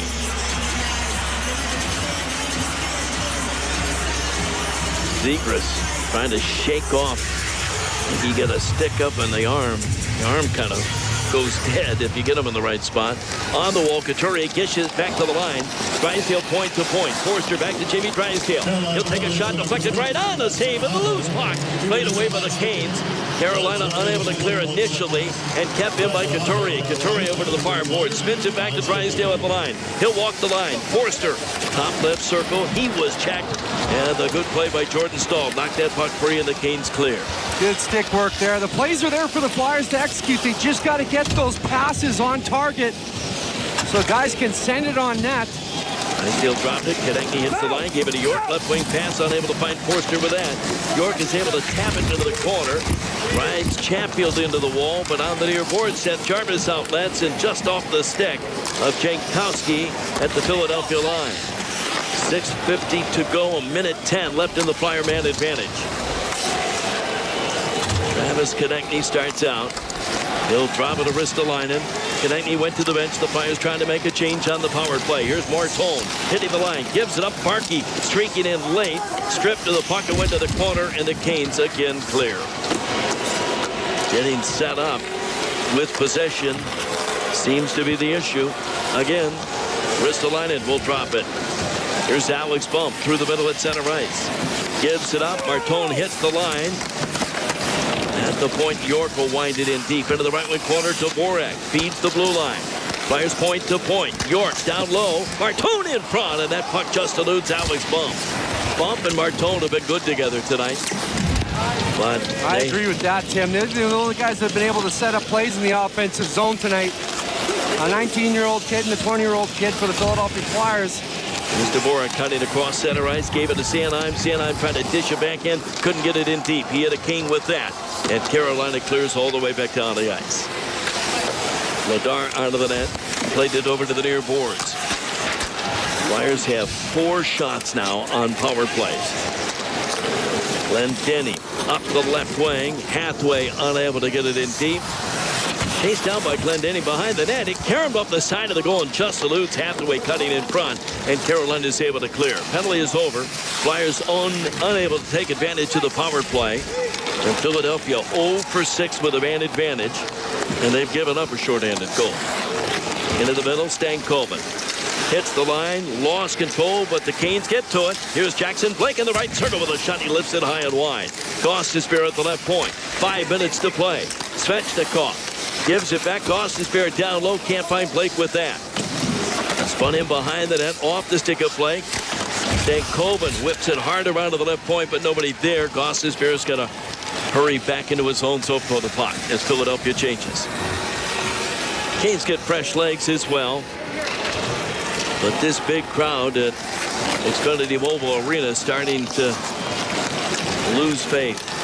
Up the middle. Here's Carolina in. Martinook in front. And Robinson was stopped on a good save by Dan Vladar.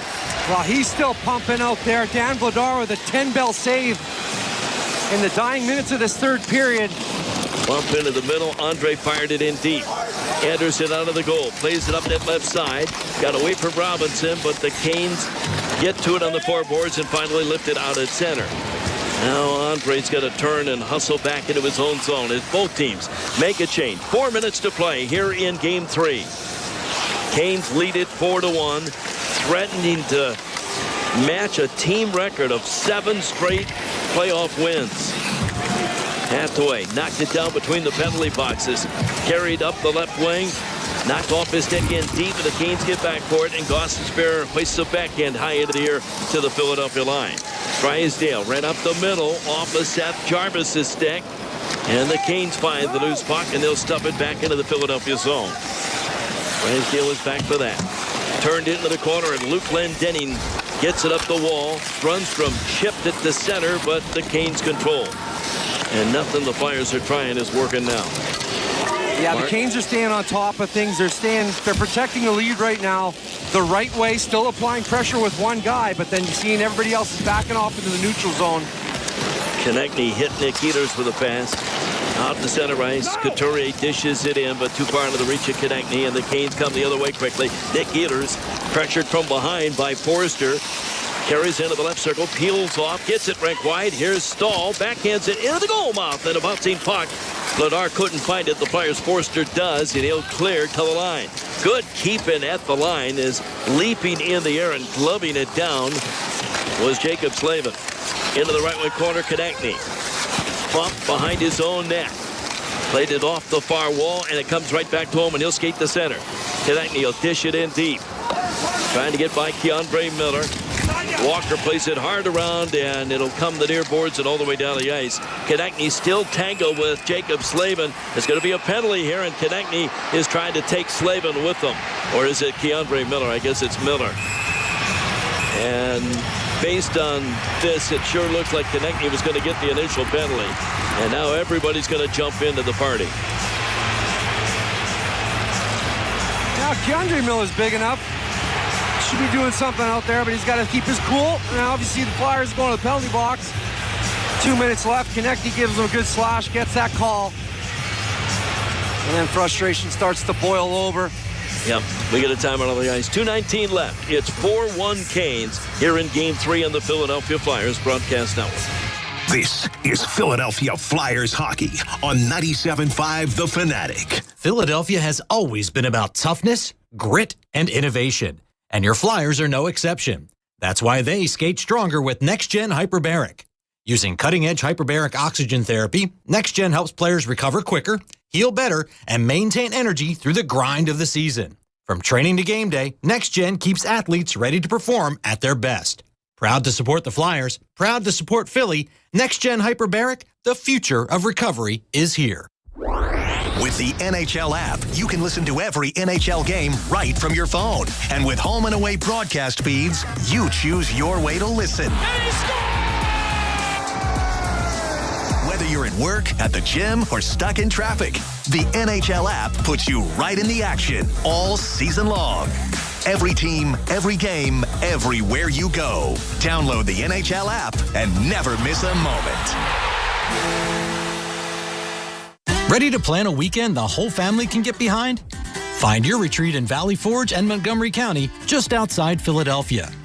From outdoor adventures and hands-on attractions to charming downtowns, there's something for everyone to explore together.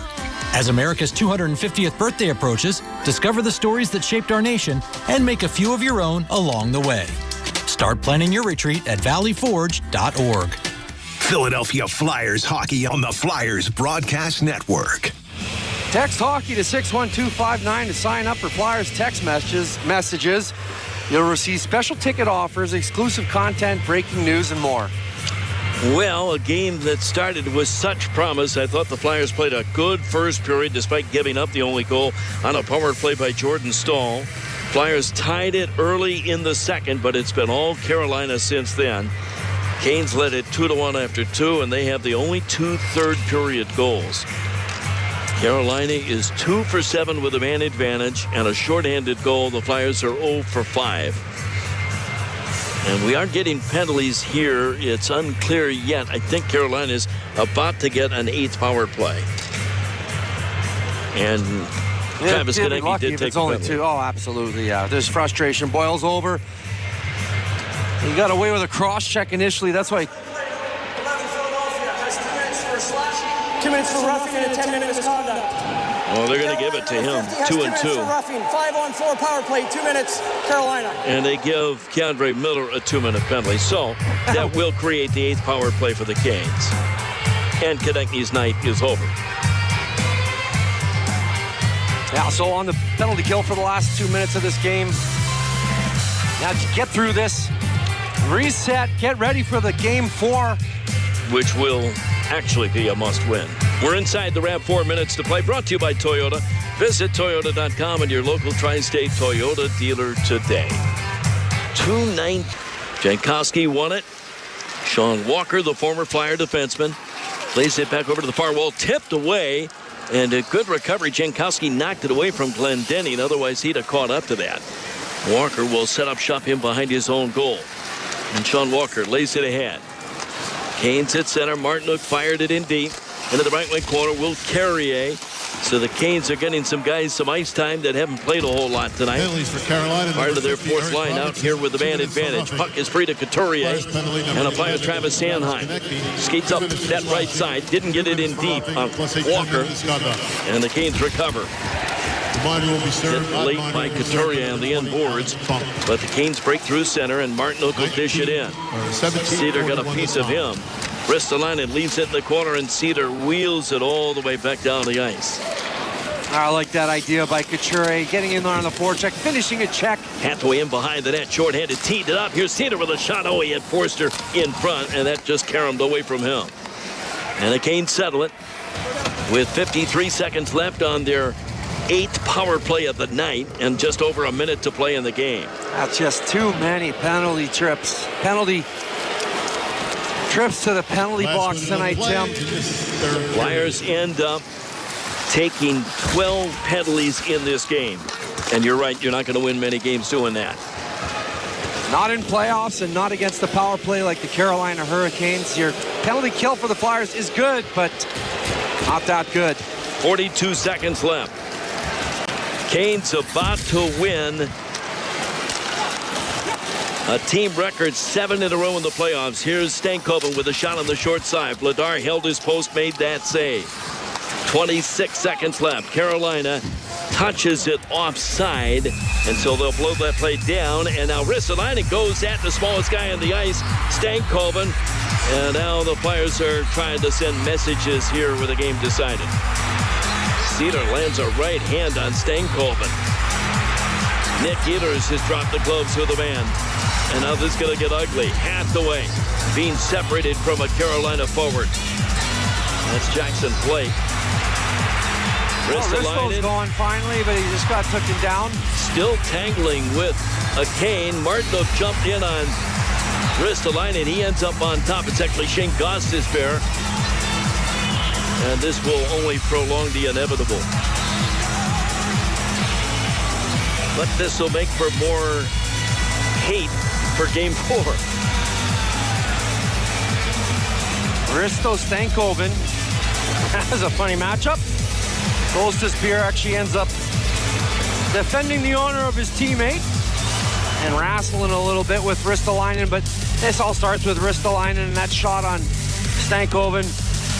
Sealer, Forster, Ristolainen, all pushed to the Flyer dressing room. Carolina has 6 seconds left on their 8th power play. They may actually get a 9th before all is said and done. Yeah, they'll get a 5-on-3 here for sure. 25 seconds left. Bridge, what does Rick Tocchet do as they contemplate a 3-0 series deficit? It's a do or die. You gotta win. You gotta shoot the puck. I don't know what you say when a team's down 3-0, but you're just never out of it. You never know what can happen. It's been done before. Those are the things you got to plant in there, and you got to hang on to hope as a team. But when you're falling apart like this at the end of a game and losing your cool, and I mean, there's not much that's going to come from this. That you're trying to do something. I get it. The frustration's boiling over. Right now, you want to get through this 25 seconds and say, hey, the season's over if you don't come in and play next game. Or it continues. It's up to you guys. Canes end up out shooting the Flyers at this point with less than 30 seconds remaining. It's 30-19. Let's get the call of the penalties. Number 19, number 55, and number 24, 2 minutes for roughing. Carolina penalty, number 22, and number 4, 2 minutes for roughing. 2 minutes on the board for Philadelphia. So it is a 9th Carolina power play, as if they needed that. Konechny, Sealer, Risto, and Tyson Forster were all issued penalties.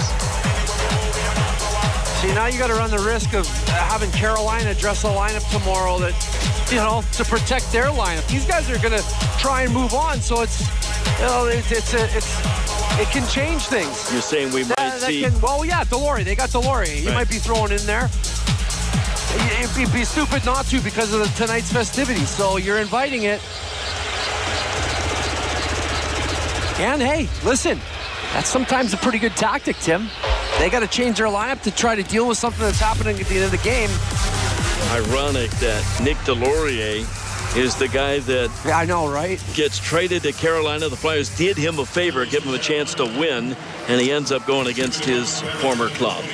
Final 20 seconds. It is a Carolina power play. They've got now a one-man advantage. The Canes with 2 power play goals on 9 power play opportunities. Scrum of the puck in the corner. 8 seconds left. And the Flyers will lift it out at center ice. Carolina is going to become the 6th team in the last 50 years to win the first 7 games in a playoff campaign. Only 4 teams have ever come back from 3 games to none down in a playoff series. Flyers did it once, but they're going to have to focus on winning just 1 game Saturday in Game 4. You have to give the credit to Carolina. One of the hardest buildings to come into in the playoffs in the NHL is Philadelphia. And we needed the fans behind us tonight here in Philly, but they just didn't get them going. Carolina did a good job shutting things down early on, capitalizing on the opportunities that they had early as well. And the Flyers were just chasing the game from then on in. Way too many trips to the penalty box, Tim. That's going to kill you in playoffs, and it did tonight. Yep, 8 penalties taken by the Flyers. Carolina 2 for 9 with a man advantage.